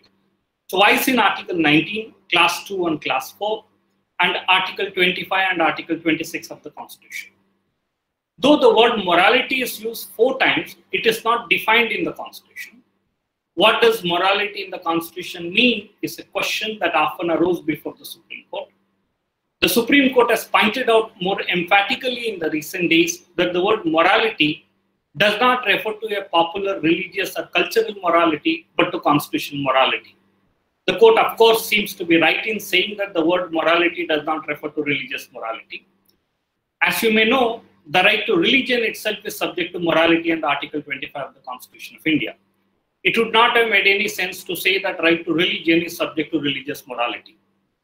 The problem with the idea of constitutional morality are that, number one, it is not clearly expounded, though the phrase was used for the first time by Dr. B.R. Ambedkar in the Constituent Assembly, and by the Supreme Court as early as in 1973 in the Keshavananda Bharati case itself. If you look at Keshavananda Bharati, at least 3 judges, Justice A.N. Rai, Justice Jeevan Reddy, and Justice H.R. Khanna, refer to constitutional morality. And it has been used by the Supreme Court in the recent past in many cases relating to surrogacy, sexual orientation, hate speech, etc. They have not defined what actually constitutes constitutional morality. They have not clearly articulated it. The second important point is, since the constitutional morality is an interpretive concept, as Professor Bakshi has said, the fear is the concept of constitutional morality might become another ever-expanding concept like basic structure and give additional grounds for the judiciary to interfere with the legislature and the executive. If you look at the doctrine of basic structure as expounded by Supreme Court in Keshavananda Bharati, all that the judges have said that basic structure is what we have enumerated and what we are going to enumerate, our sexes are going to enumerate in future. It is an ever-expanding category, what constitutes basic structure. Something similar might happen if there is a concept of constitutional morality that is recognized as one of the fears. That is why many argue that there is nothing like constitutional morality and the court shall not invoke it while exercising its power of judicial review. Resolving the conflicts between claims based on the one hand on constitutional morality and on the other unpopular religious or cultural morality is one of the biggest challenges before the court these days. One can only hope that the 9-judge bench, which is currently considering the matter in the Sabarimala review case, would conclusively decide the issue and clearly and authoritatively expound the concept of constitutional morality. Speaking for myself, I believe that the idea of constitutional morality exists. It is not new. The phrase has come to vogue in the recent days in constitutional adjudication and discourses, but it encapsulates the very same ideals and values enshrined in different parts of the Constitution, either explicitly or implicitly. If morality refers to principles concerning the distinction between right and wrong or good and bad behavior, there are very many principles in the Constitution which can be relied upon to distinguish it between what is in the constitutional sense right or wrong, what is constitutionally speaking good or bad. Those principles, values which are hidden in the constitutional text may be regarded as principles of constitutional morality. What constitutes constitutional morality is to be derived from the substantive contents of the entire Constitution. But the task of identifying and articulating them needs to be done with careful thought by competent benches. It cannot be left to the vicissitudes of 2-judge benches of the Supreme Court to be decided on a case-to-case basis. Invoking the concept of constitutional morality without expounding it may lead to complications and uncertainties. Let me conclude by saying that too much of uncertainties in constitutional adjudication would affect constitutional governance badly. The concept of constitutional morality is very vague as it is being used now, and it needs to be articulated. While articulating, the judiciary shall be guided by the transformative vision of the Constitution of India. The transformative vision can only be realized when it is properly articulated and given effect to. So I end here for the time being, and I look forward for any questions or comments at the end. Thank you very much. I open Thank you. Thank you, Dr. Puneet, for an excellent and vibrant presentation. That takes us to the third panelist, Advocate Arundhati Kharju. Advocate Arundhati Kharju is a practicing lawyer in the Supreme Court of India, and her work encompasses a broad array of practice areas, including white-collar defense, legal aid, LGBT rights litigation, etc. The Advocate Arundhati was successfully represented the lead petitioners in the Indian Supreme Court's historic judgment in Navdev Singh Johar versus Union of India, where the court struck down the 157-year-old sodomy law and upheld the rights of LGBT group or Indians to equality and dignity. She is an alumnus of the National Law School of India, University, Bangalore, and took her LLM PG from Columbia Law School, where she was a Human Rights Fellow, James Kent Scholar, and Public Interest Honorary. And she had a stint in teaching also in the National Law University, Delhi, and also worked with an Indian National Commission for Protection of Child Rights to draft the POCSO Act 2012. Her doctoral project, From Criminal Tribe to Sexual Citizen, Creating Identities Through Colonial Law, Constitutional Rights and Global Human Rights Movement, focuses on the genealogy of sexual, criminal, and constitutional identities in South Asia during the colonial independence and post-liberalization period. Advocate Arundhati, the floor is now open to you. Thank you. Thank you so much. Thank you, Professor Jayadevan and Professor Putaya, for your very illuminating presentation before this. I'm going to just start by saying that I'm always very pleased to be in the company of academics because they understand the Constitution, I think, in a very different way from how lawyers see it. We see it as a text with a doctrinal history, but really as a living text. And so when I have a client before This client is making, I'm sorry, there's a bit of echo. I don't know if that is at my end. Yeah, so this client is making claims really to be recognized as a full citizen. And those claims may arise horizontally, vertically, vis-a-vis the state, always to be covered by Part 3. But also the state is also acting in response to what it perceives, especially in terms of electoral politics, what it perceives to be a social and a political position which is acceptable often electorally. So then you have this question of what happens to minorities or to an individual citizen who is not able to assert themselves through electoral politics, who is not able to assert themselves by changing social morality at that time, but who has come to the constitution seeking to a constitutional court seeking protection of the constitution, right? So from whose point of view do we see the constitution, right? Do we see it as a conversation only between the three organs of the state and ultimately between the individuals who form those three organs, right? Because let's remember that these are not institutions in the abstract, right? Whether it's the court or the executive or the legislature, ultimately these bodies are made up of individuals, and individuals who have certain positions at different points in time, who are inspired by different thought processes at different points in time. The Constitution is not intended only to be a conversation amongst them. It is intended to be, in fact, a document that radically changed social relationships, right? And I'm going to come back to this in a little bit. I think the basic question which I would ask myself while starting to pose these questions to myself is really, from whose point of view are we asking this question? And if the individual rights-bearing citizen is our starting point, right, then the Constitution must both protect that citizen against the state, but where the state is actuated by social morality, the Constitution must also have a vision then, and does have that vision of what our guiding principles will be to protect that individual, right? So there's a line from a poem, and I'm going to speak in Hindi, but which I'm very fond of, which says, "Lohe ka swad lohar se mat pucho, us घोड़े से पूछो जिसके मुंह में लगाम है."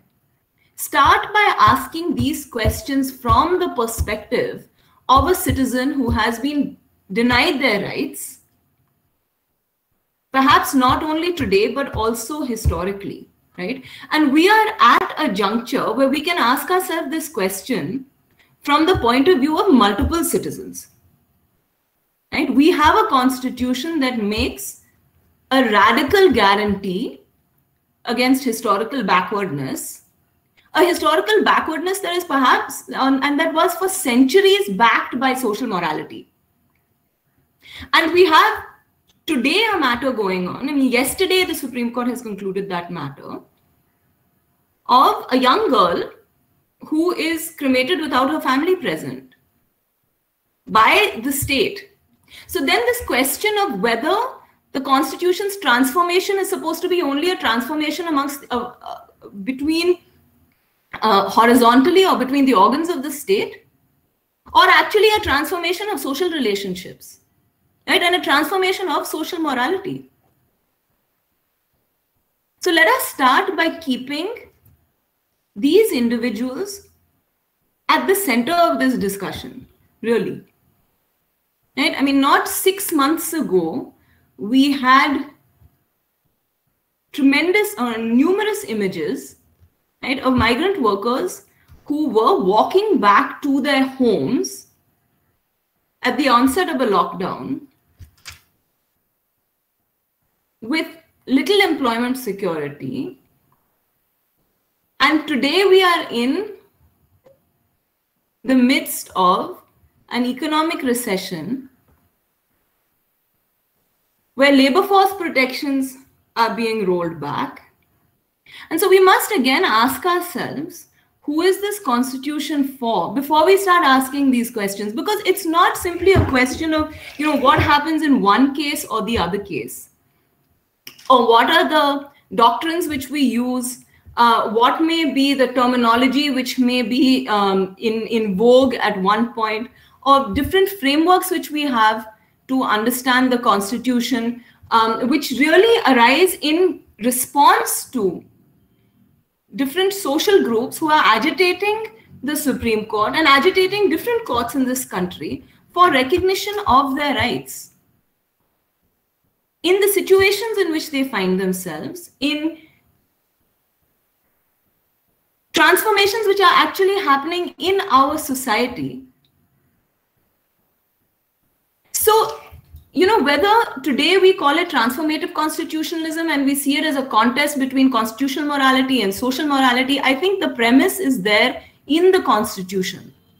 I mean, the idea that we have a constitution which is a promise to improve the life of that individual through rights. And so I would just like to step back for 1 minute and say that to me, these are actually the lives of my clients, right? These are the lives of the people who are before me, and also the lives of the individuals who are before the court. And therefore the court responds by saying that yes, the Constitution protects you also. You are also a full citizen. Right? These are not questions which today we are debating only in the abstract, or questions which are ever considered by the court only in the abstract.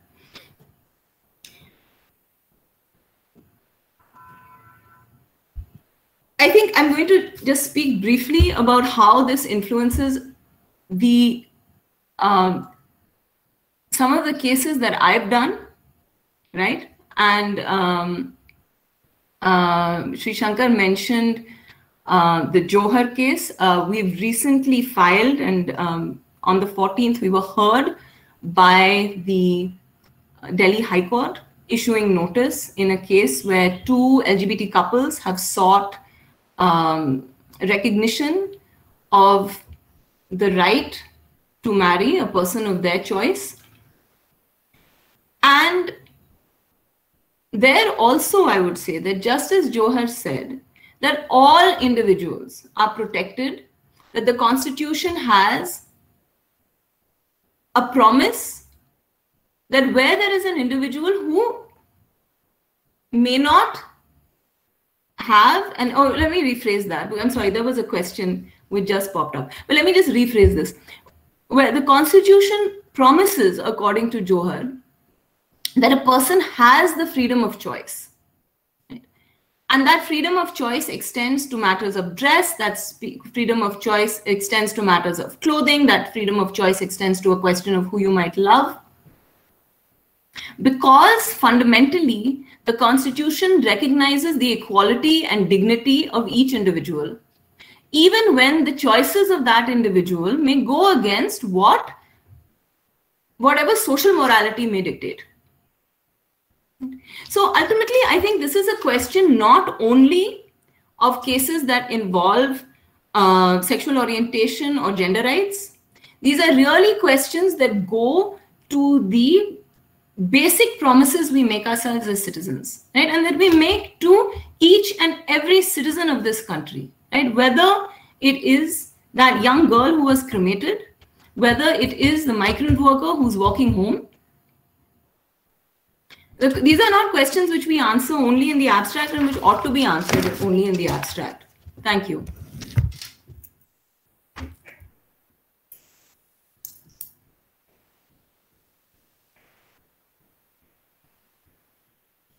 Mr. Shankar, you're still muted.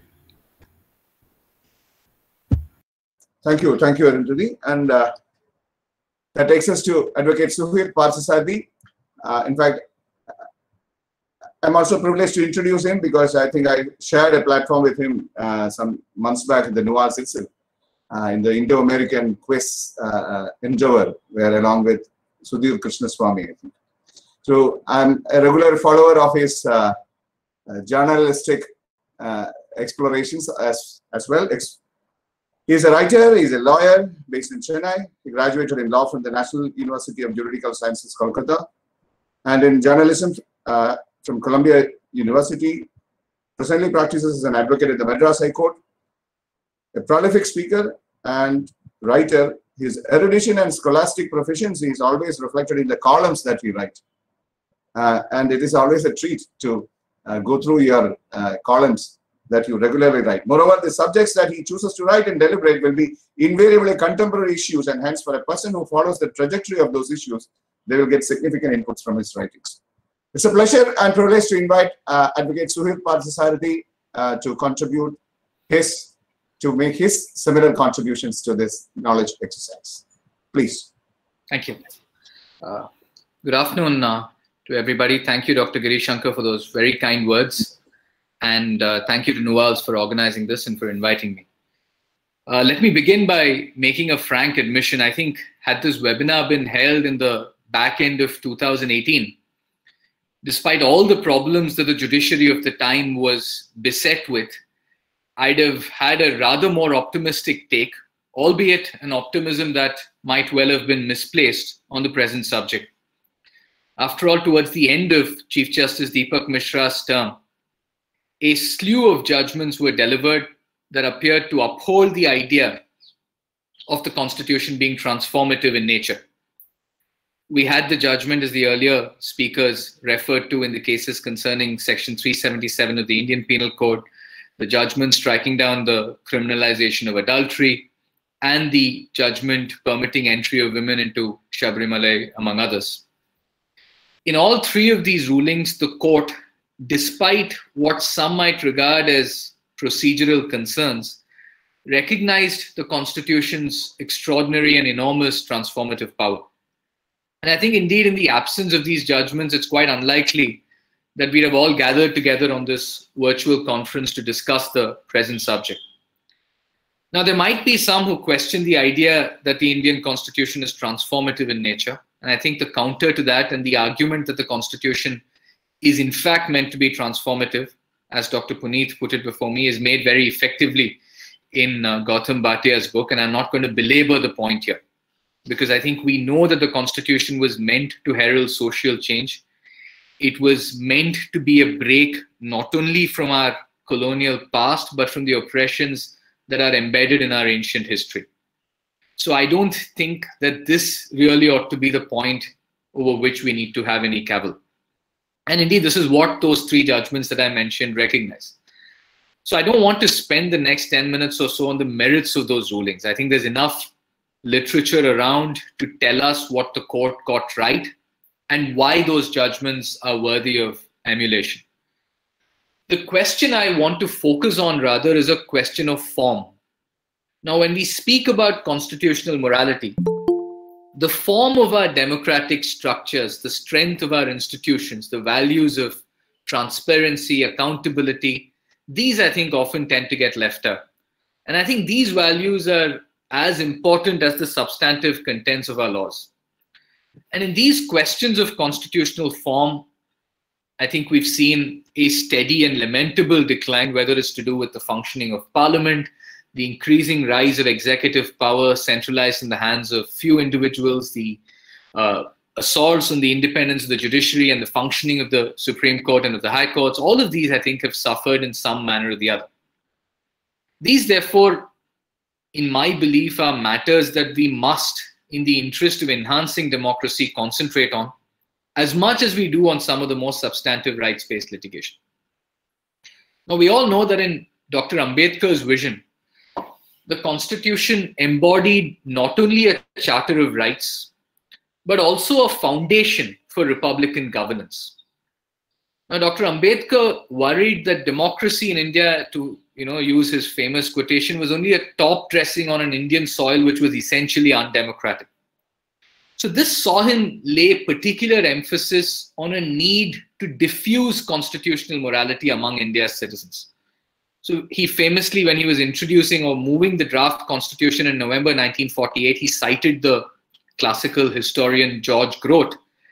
And he said that constitutional morality had to be seen as representing a paramount reverence for the forms of the Constitution. And since this reverence had to be cultivated, he believed that it was imperative that the Constitution also commend the minutiae of administration rather than simply leave those matters purely to the legislature's wisdom. And he feared that in the absence of these prescriptions, democracy in India would wallow in decline. And I think it's really this commitment to detail that has made our Constitution endure in many ways. And it is those provisions that are worryingly under siege today. And the courts regrettably do not take seriously enough a violation of the intricate divisions that the Constitution lays down in terms of its powers and responsibilities. And I want to focus my attention here first on one particular violation, which is the violation of India's federal structure. Now, there is under the Constitution a clear and plainly drawn arrangement which is made on the division of powers and responsibility between the governments at the level of the center and of the states. But despite this plainly drawn arrangement, the history of this is in many ways something of a paradox. What we've seen is that real development has happened at the level of the states as opposed to the level of the union. And I'm not talking here just about the present government, but union governments over the years have repeatedly displayed a desire to treat states, as the Supreme Court famously said in Bommai's case, as mere appendages to the center. So time and again, efforts have been made to centralize financial and administrative power, to take away from the states their ability to act independently and freely. And I think we've really seen this centripetal tendency being especially marked during the last few years. We've seen that with the goods and services tax. We've seen that with the use of money bills to render nugatory the role of the Rajya Sabha, even though these laws scarcely fit the constitutional development. We've also seen it in the way in which the governors of different states have been used, the powers being weaponized to consolidate political power. And I think perhaps most egregiously, we've seen it in the gutting of Article 370, in the division of the state of Jammu and Kashmir into 2 union territories without so much as securing the consent of the state legislative assembly. We've also seen, notably and most recently, this centripetal tendency sort of rear its head with the passing of the farm legislation, which, as petitioners in the Supreme Court have now argued, in pith and substance seems to encroach on state fields. These are all, I think, matters where constitutional morality has been infringed in the sense in which Dr. Ambedkar understood the term. Now, you might well ask if this means that every time, does this mean that every time the Constitution is violated, is constitutional morality violated too? The answer to that in some ways is yes. But what I'm referring to here in particular is those kinds of violations that strike at the very root and the very foundations on which the Constitution rests. But even in these cases, we've seen that the courts have done very little to intervene. And where they have delivered a judgment, those judgments have often been lacking in one way or another. The classic example is the Aadhaar judgment. It's inexplicable, really, how the Aadhaar Act could have been regarded as a money bill. A money bill is defined in Article 110 of the Constitution as a law that can be certified so by a speaker, so long as it contains provisions that deal with those matters that are enlisted in that article. Now, these comprise a set of 7 different features. They include things like imposition of a tax, the regulation of borrowing of money by the government of India, withdrawal of money from the consolidated fund, and so forth. So if a proposed legislation, if a bill contains some other features which are not simply incidental to these items that are outlined in Article 110, then such a draft law simply cannot be classified as a money bill. And if you read the Aadhaar Act, a simple reading of it would show that its contents go far beyond the features that are enumerated in Article 110. Yet the judgment in the second Puttaswamy case found that the act was correctly classified as a money bill. Now remember that this judgment was delivered round about the time, or in fact just a few months before the judgments on Sabarimala and 377 case came about. So I think that when we look at those judgments and the kind of transformative constitutionalism that they refer to, we should also keep in mind that there have been a number of rulings where the court has erred. And I think this, another aspect of the judiciary's functioning that has had a deep bearing on constitutional morality. We saw this in Aadhaar, as I mentioned. But the other aspect in which we've seen is in the act of evading the rendering of a judgment itself. Now, again, we've seen this in a spate of other cases. I want to highlight one notable case, and I'll leave you with that. In April 2019, more than a year after a petition had been filed challenging the electoral bond scheme, the Supreme Court delivered an interim order in the case. It didn't grant a stay of the scheme, but it said that this was a weighty matter that deserved detailed consideration. Now, yet we are here in October 2020, and there's still not been any hearing.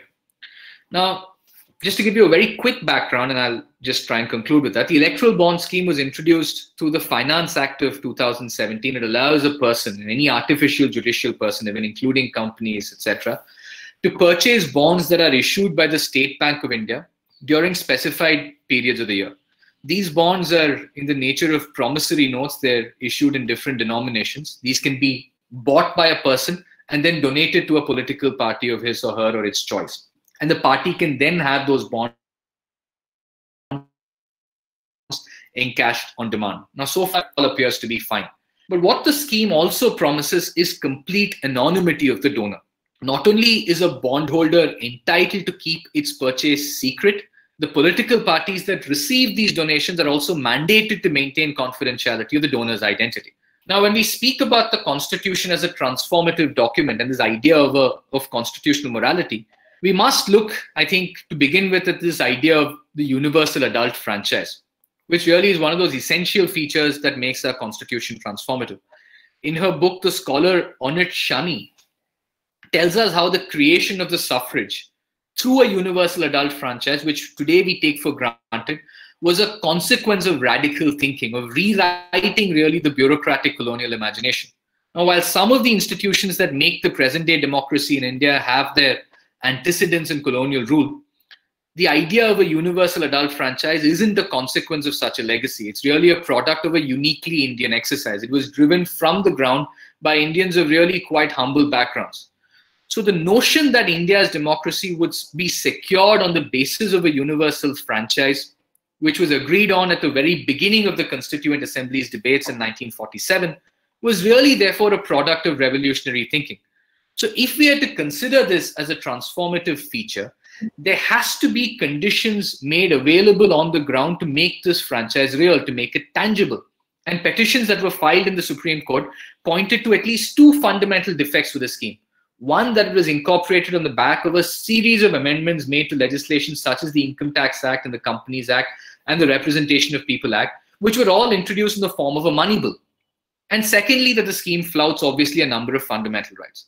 So I just want to say that the institutionalizing of equality through the principle of one person, one vote, and through the creation of the universal adult franchise was really in many ways critical to building India's republican structure. This is what makes India's constitution a transformative constitution.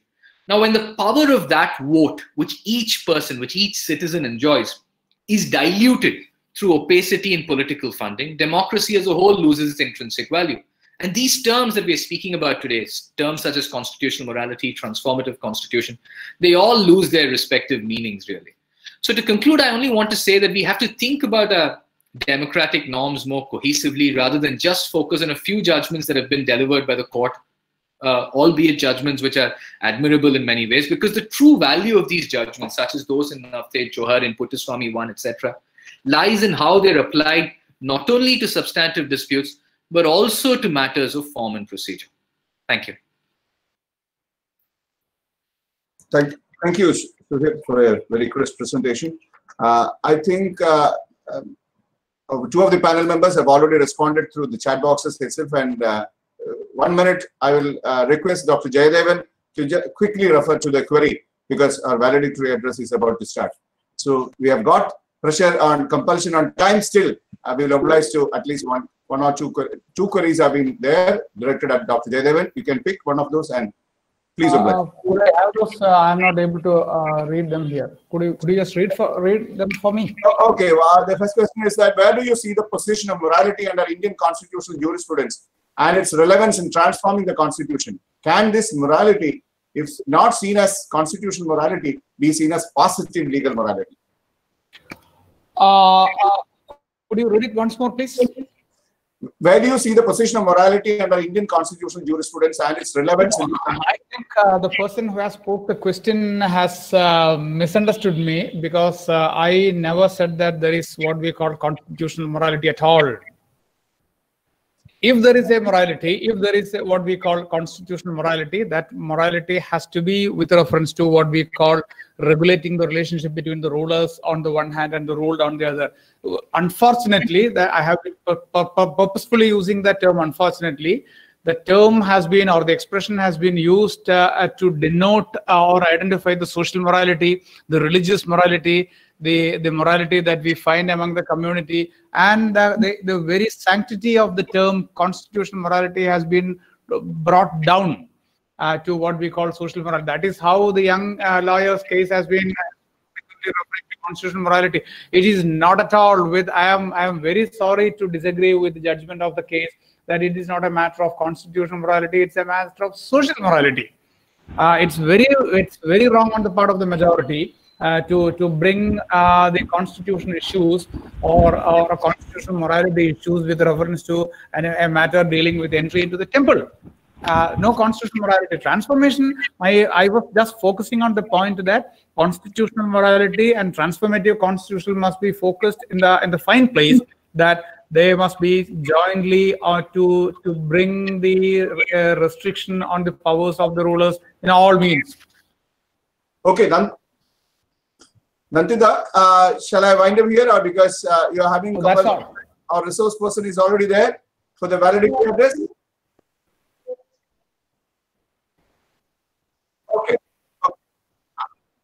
Okay.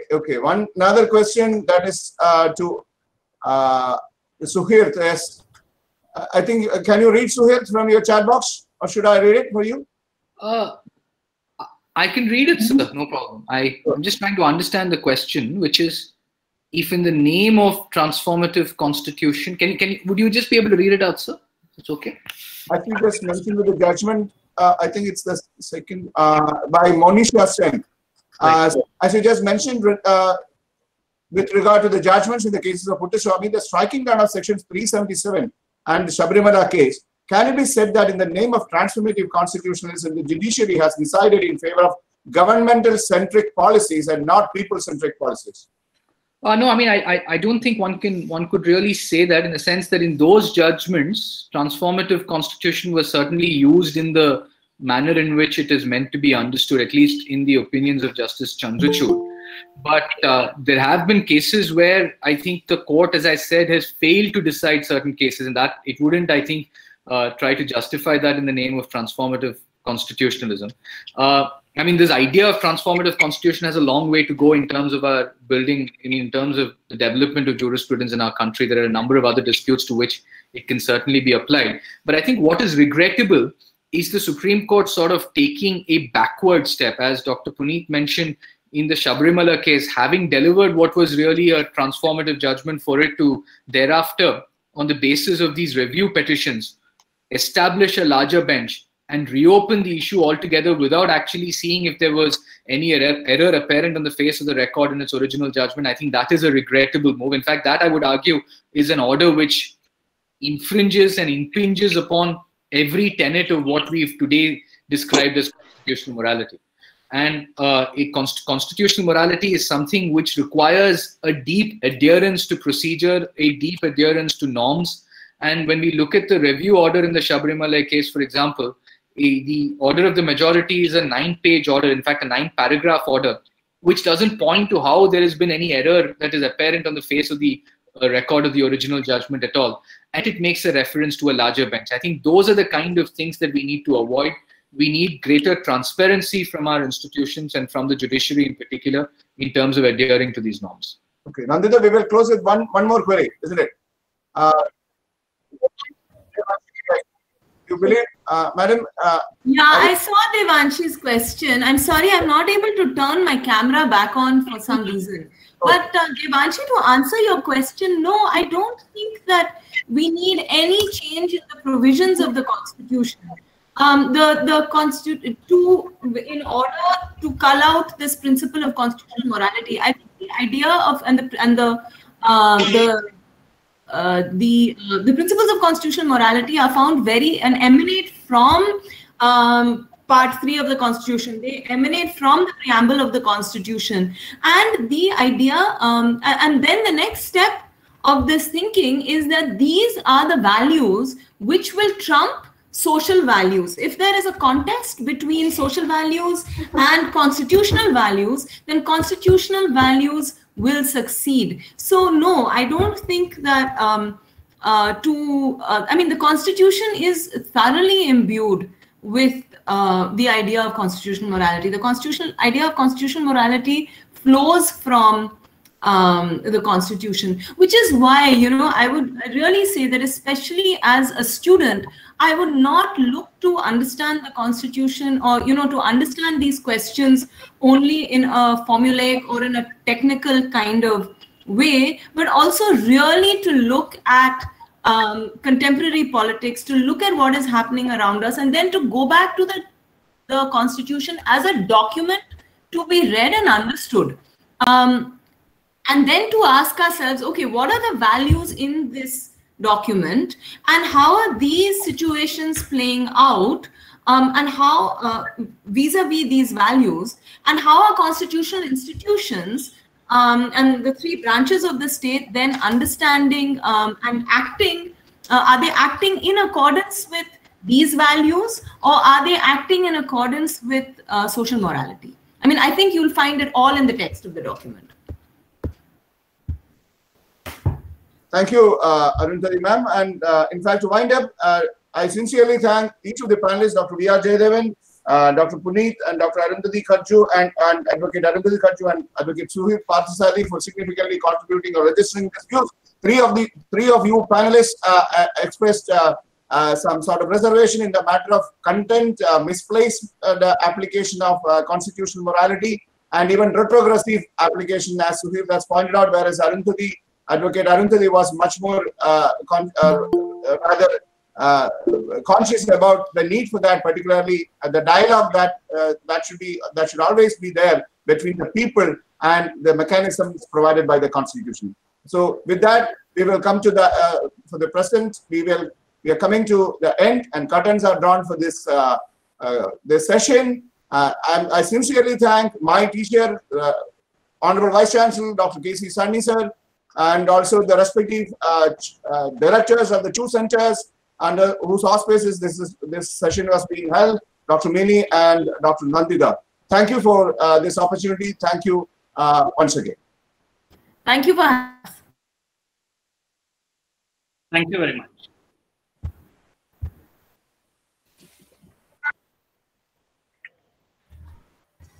Yes, ma'am.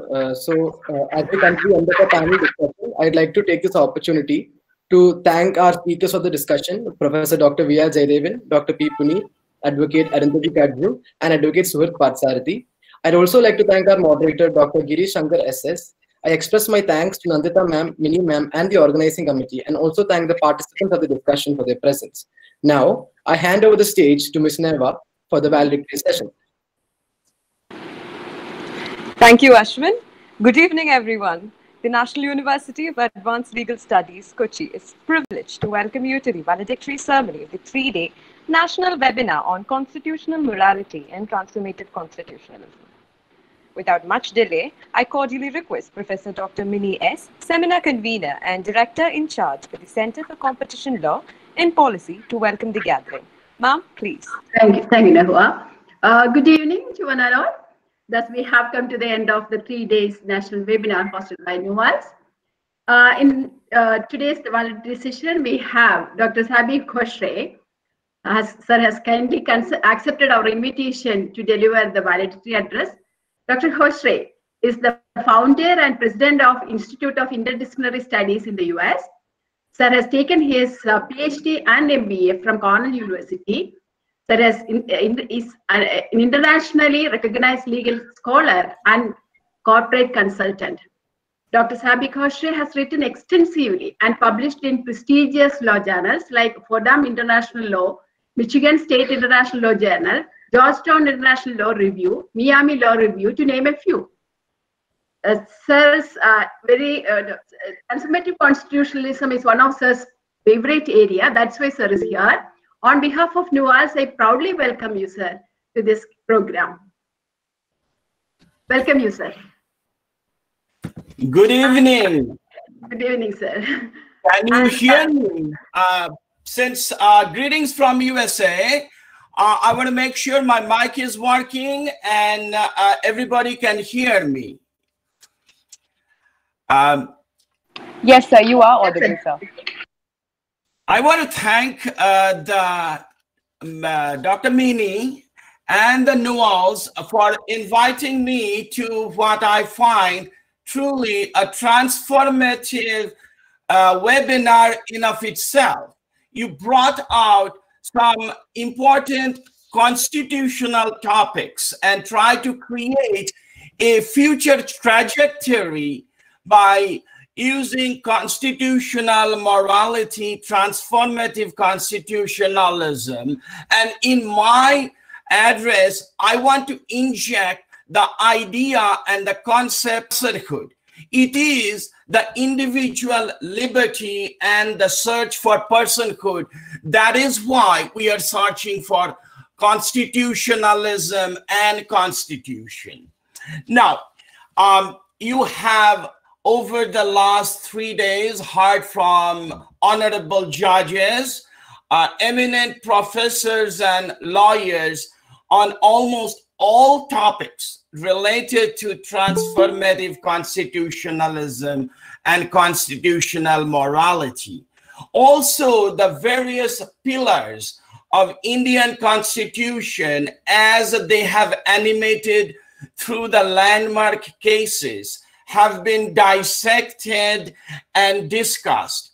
So what I wish to draw is bring to you how can we bring all these aspirational concepts in a longer and sustainable way. Look back, a retrospective glance as to where we are. How far have we come in our aspiratory dimension of human personhood, as seen through transformative constitutionalism and constitutional morality. So I have a PowerPoint presentation. I will use that as a guidepost to take you through.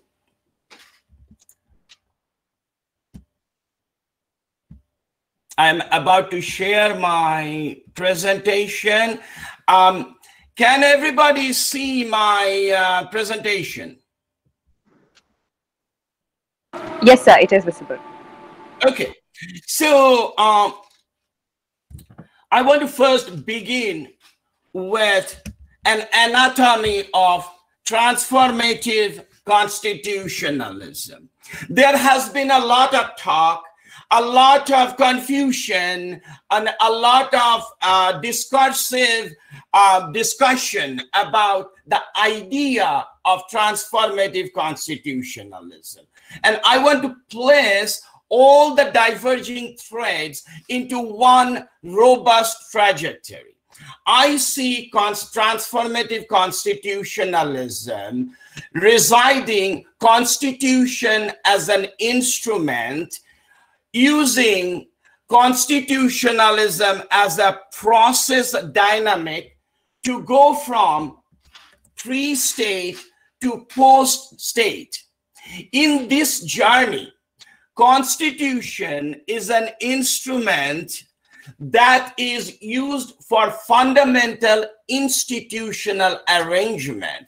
We have to see the Constitution beyond a conglomeration of words, rules, and guiding principles. Constitution is seen as an instrument that can help bring about the fundamental changes that we seek through transformative constitutionalism. In this case, constitutionalism is to be seen as a framework that is being guided by the Constitution. And what is the framework for? It's for securing to draw the human aspiratory dimension. It is basic, innate, and sustaining for within all humans to fulfill their personhood. And under that personhood is all these fundamental rights of liberty, privacy, dignity that has been a hallmark of our Indian Constitution. From Gopalan to Gandhi, to Goloknath to Muthuswamy, these are various rights that have been created and written into the constitutional jurisprudence. And now comes the action part in this dialectic process. Transformative is a permanent change from a previous state to a post state through this nuanced process of instrumentality. It is being thrown around the word transformative constitutionalism. What I find is quite leniently. The question is, did this have a transformative effect by going from a pre-state to a post-state? I show you a global map of countries with recognized transformative constitutionalism. As a student of comparative constitutionalism, I studied the constitutions of various countries, dating back to Germany's constitution that founded in 1949, through Indian Constitution in 1950, to the Kenyan Constitution in as late as 2010. So you see all these countries in green where there is almost an universal perception that these are emblematic formative constitutionalism. Whereas there is a parallel development and parallel movement towards changing way of life through transformative constitutionalism. And these countries in Latin America, as you see, in a lighter shade. Now, the question is, are these really transformative constitutions? Let's now take a look at two of the more discussed definition of transformative constitutionalism. I pick only two because most of you students of Constitution will recall. Langer says it is a historic bridge that connecting a deeply divided society besetted by strife, unparalleled violence, and human suffering, to transform the country of that constitution for emancipation of humans and to place individual human who can enjoy with all characteristics of human personhood. Now, finds this as a long-term project, because we are talking about transformational process. So you are to ask yourself, what would work? Would a historic bridge that connecting the wrongs of the past be a proper transformational tool to get to making all the wrongs right? Or a slow, step-by-step, staggered process where a country's overall, all the machineries and functionalities that is required to bring about this transformational change? I suggest that while the bridge is important, because we must take lessons from the wrongs of the past. But the type of transformation we are talking about cannot happen in one day. If you look at now the countries that are emblematic of transformative constitutionalism, that idea of transformation took time. If you look at the United States Constitution, which is more than 200 years, and it is still a vibrant constitution.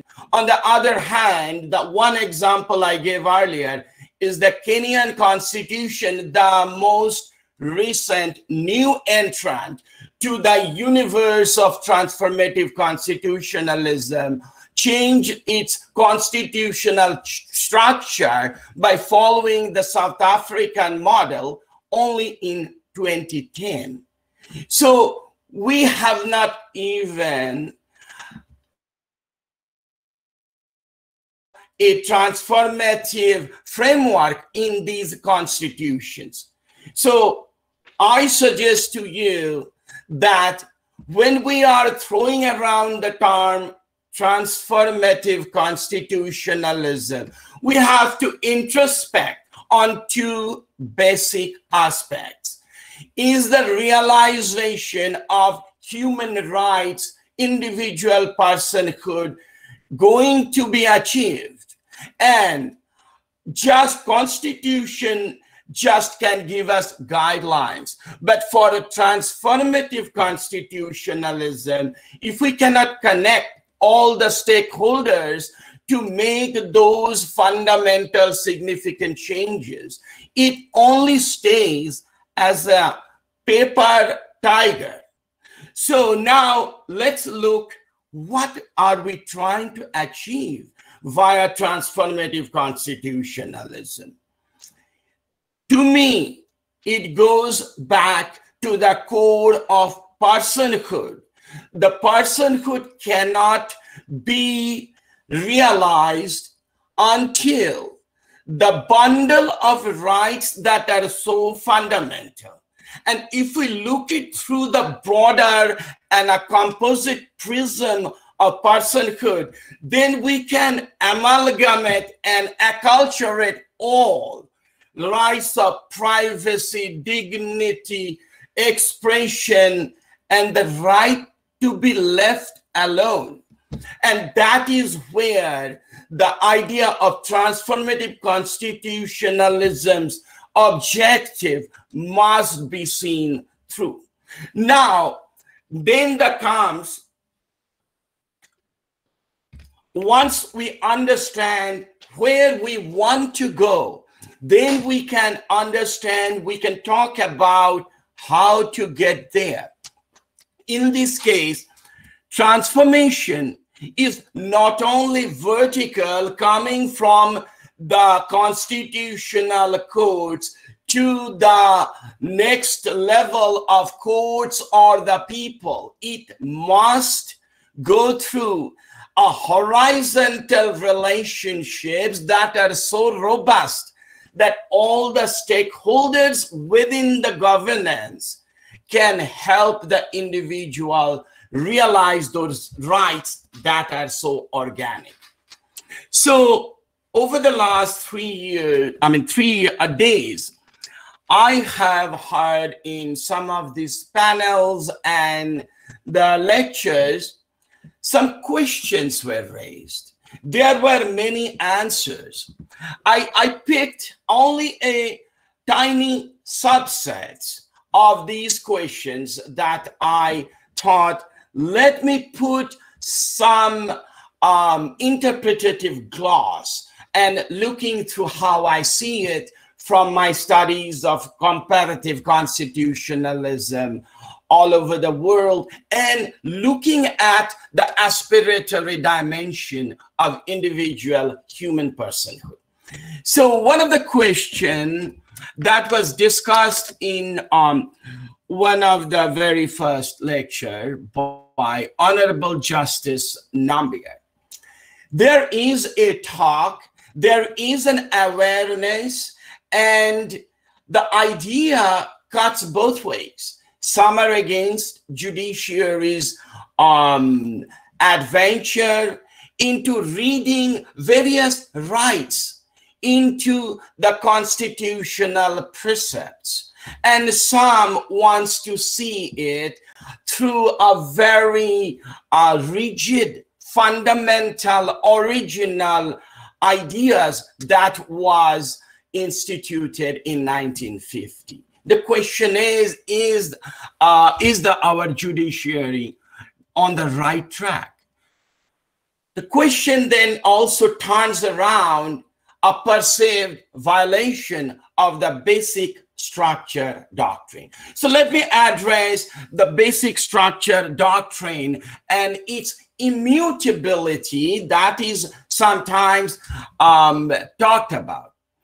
In the basic structure doctrine, a reliance is put on the executive branch and the legislative branch.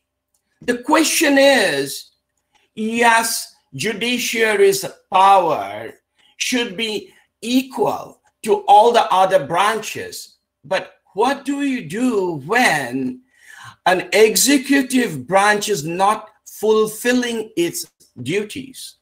Same goes with the legislative branch and an idea of polynomial or the democratic ideals where the functioning of the legislative branch is pegged at changing constitutional doctrines. Well, I would submit that what we are going through is really a set of democratic experiments. In this democratic experiments, one individual's right is not structured into because of the process instrumentalities that exist today. The votes can be purchased, the perceptions can be modulated and shaped. And I will come later on the conformance aspect of how a false seductive consciousness is injected into the body populace, and therefore in the legislative process could be flawed.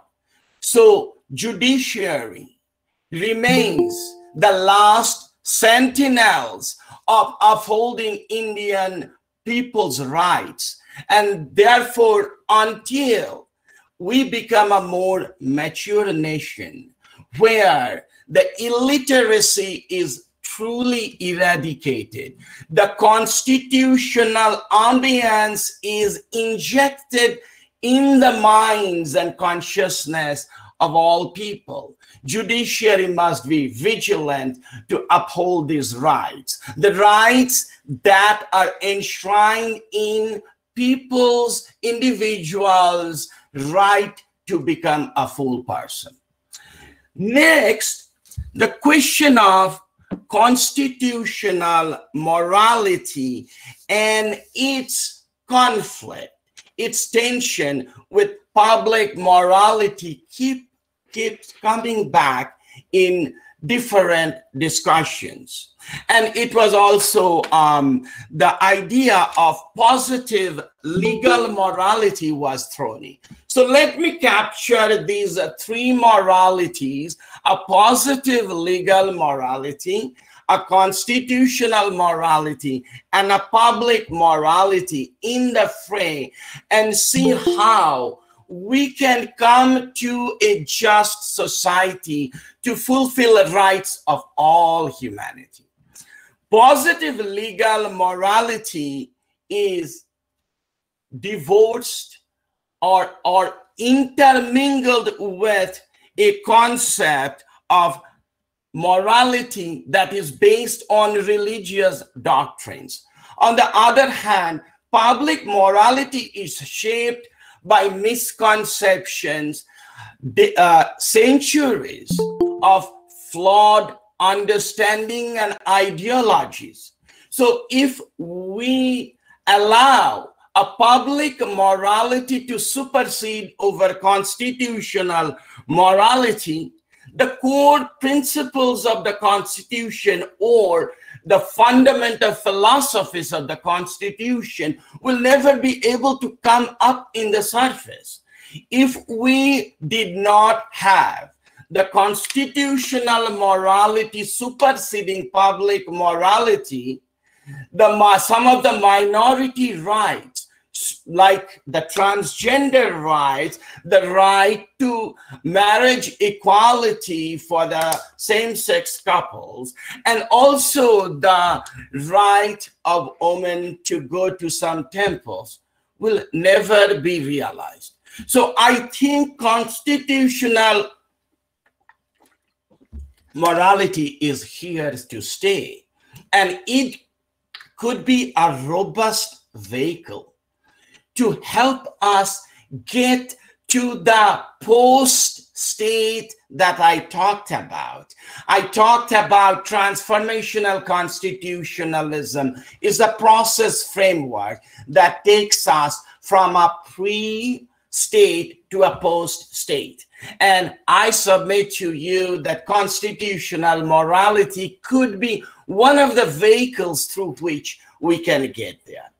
Next, it gets us to the question of, again, the separation of power and basic structure doctrine. Does it get violated when courts overextend itself? And I would say the basic structure doctrine perhaps need to be reimagined against the backdrop of the practical reality of realizing human aspiration.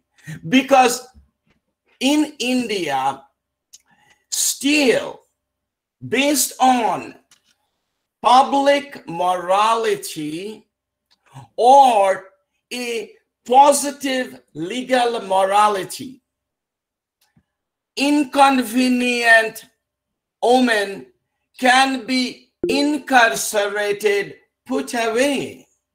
In India, in the bylanes and the alleyways, minority transgender individuals and same-sex oriented individuals continue to suffer public humiliation because their right to be left alone is in stark contrast with the morality that the public wants to impose on them. So the judiciary again must step in and right this trajectory. So the aspiration of the transformative constitutionalism is realized. Another point that I noted was talked about is how the Supreme Court can write in privacy in Article 21, the right to life and liberty. Now, in the post-modern human conception and almost more than 70 years after the independence of India, a personhood must be animated by the fundamental rights of liberty, dignity, privacy, existence. Living or the right to life doesn't mean, long it was talked about in the judicial pronouncement, that the meaning of life is not just staying alive or living in an animal existence. Postmodern meaning of life means an individual human must fulfill its potential. Its personhood must be allowed to reach the highest extreme. And privacy is the most fundamental, because impregnated within privacy is the right to choose, the right to be left alone. So privacy absolutely must be and rightfully read into the meaning of Article 21. Now let's take a look. I started with a broader map based on different conceptions and ideals of transformation constitutionalism. I would briefly describe where we came from and where we are. When we look at Germany and South Africa, these are, in my mind, the only two constitutions that truly embodied the ideals of transformative constitutionalism. True transformation comes from a state of affairs that is so unbearably cruel, a condition where human personhood is so extensively and deeply violated that there is no way out for humanity's rise from the ashes of its demolition. And we must allow the constitutional process to imbibe, adopt, and fulfill a whole slew of rights. So Germany is the original transformative constitutionalism constitution, which, based on the history of constitution making in South Africa, it can be clearly established that South African constitution adopted the ideals, and the process of dynamics and the instrumentalities may have changed. But these two are right now the real transformative constitutionalism. When it comes to other African countries, the legacy.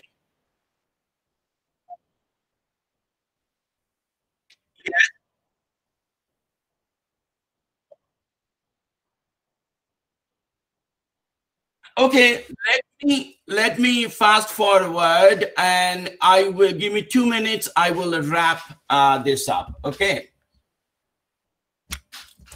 So the problem that I want to bring up is the inertia, and I will briefly mention that for the realization of transformative constitutionalism, we still have social inertia, the seduction to symmetry, and the humanity's drive towards conformity, structural inertia within the government and the cultural inertia.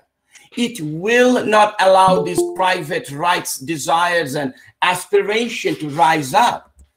And if we look through the rights paradigm, there is that tension between public and private right that subsumes all the other rights, for which we can use constitutional morality as a vehicle and ensure that we can have all the stakeholders are imbibed and educated to provide the individuals to get to the next phase and state where we want to. So I began with a bunch of countries that purportedly have transformational constitutionalism, and I have come to realize that it's only Germany and South Africa. No matter how much we talk about transformational constitutionalism in India, but one judicial pronouncement every couple of years does not make the realization of transformative constitutionalism right. And with that, I will end, and I am happy to entertain questions. Thank you very much. Thank you, sir. I think we can take questions. The platform is open for questions. You can either put them on the chat box or you can unmute yourself and ask them directly.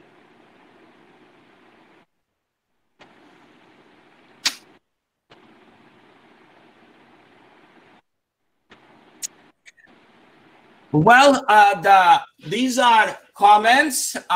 Thank you very much for Mr. Kaushik Chaudhary, Akbar Zahir. I note the comments, and now anybody want to ask anything that I can?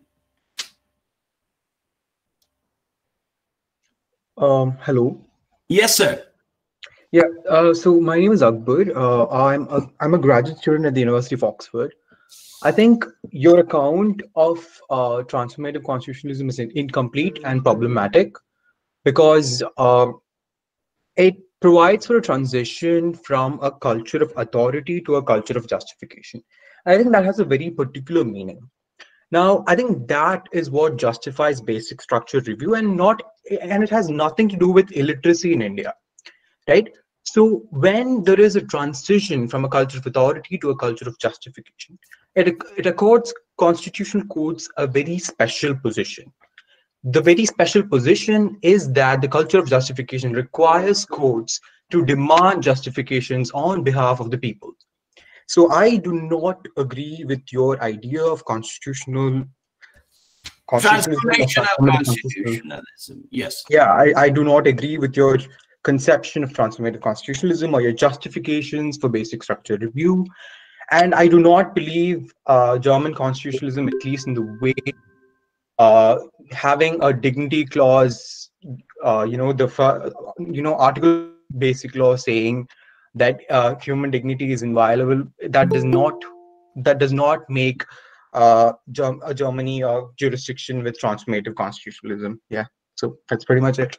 I think the basic point that you are missing is that the grounds for transformational constitutionalism, if you look at the history, Germany was coming out from the ignominy of Holocaust, and South Africa was coming out from the apartheid, the legacy of apartheid. In India, we do not have such legacy. So in the Indian context, simply because by stating a definitional paradigm of culture of authority to a culture of justification, we cannot say that is the be-all and end-all of definition. And the second Let me thing, stop you right there. Why are we saying transformative? What is the meaning of transformative to you? In order to say transformative, you have to define a previous state and a post state. Let's talk about that. Value and just say culture of authority to culture of justification, isn't it? Right. So I do not think that characterization is complete because India moved from a caste-based hierarchical society that was under colonial rule to a democratic republic.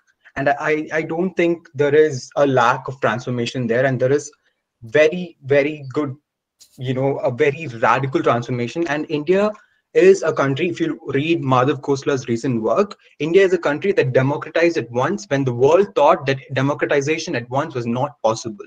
So I will not agree that there was no transformational moment. There was a transformation from a caste-based hierarchical society that was under colonial rule, which was a very good example of culture of authority, and we moved to a constitutional republic, a democratic republic, and that is a culture of justification.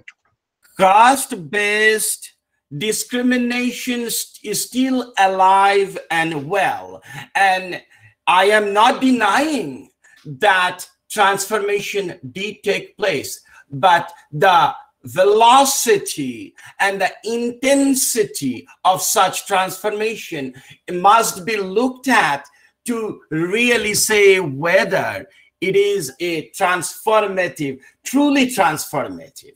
I'm We can sorry, have but I a disagree. But variance I do not. I'm sorry to interrupt you, but I do not agree with that. What is velocity, or the speed of change. We still have the illiteracy, the casteism, the disillusionment of a massive amount of population. You may have laws in the book, but the full implementation is very problematic and suffers from inertia. So until the stakeholders, just one constitutional judgment or two cannot make it a transformative constitutionalism. Look at where South Africa was before that constitution as where it is now. And compare that from one judgment, take any judgment that has been lauded and talked about as India's achievement or entry into a legitimate transformative constitutionalism constitution. You will find the changes are very incremental. Thank you, sir. Thank you, Akbar. Due to paucity of time, we would be moving on, if that's okay. Right. I'm so sorry about my interlocution. I'm really sorry about it. But I think there was a problematic understanding of something, and I'm back home, right? So yeah, bye. You can read my book when it comes up. I will sure to send you a copy. Then we can discuss further. Now, I would like to call Ms. Nandita Narayan, Seminar Convener and Director in Charge with the Center for Consumer Protection Law and Policy, to announce the winners in award and express gratitude to the gathering. Ma'am, please.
Yes.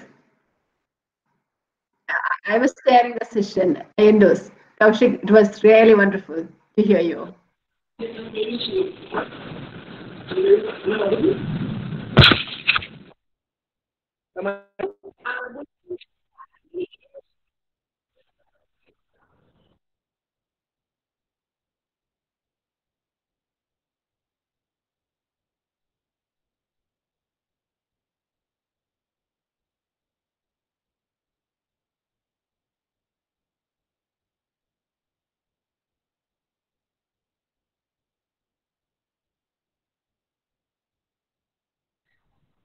I'm sorry, ma'am. I'm sorry. Am I audible? This is Kaushik. Thank you so much. Yeah, I'm really sorry that I just could unmute it a bit late. Thank you so much. Thank you so much. That's what I want to say. Thank you.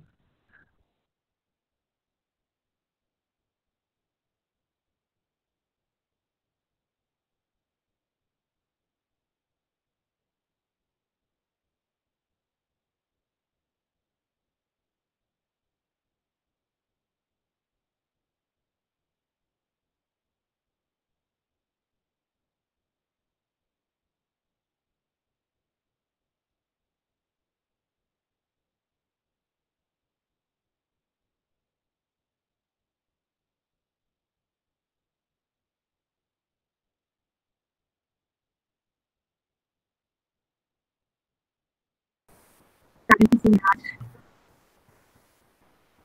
Thank you for the acknowledgement. Very happy to be a part of the national webinar.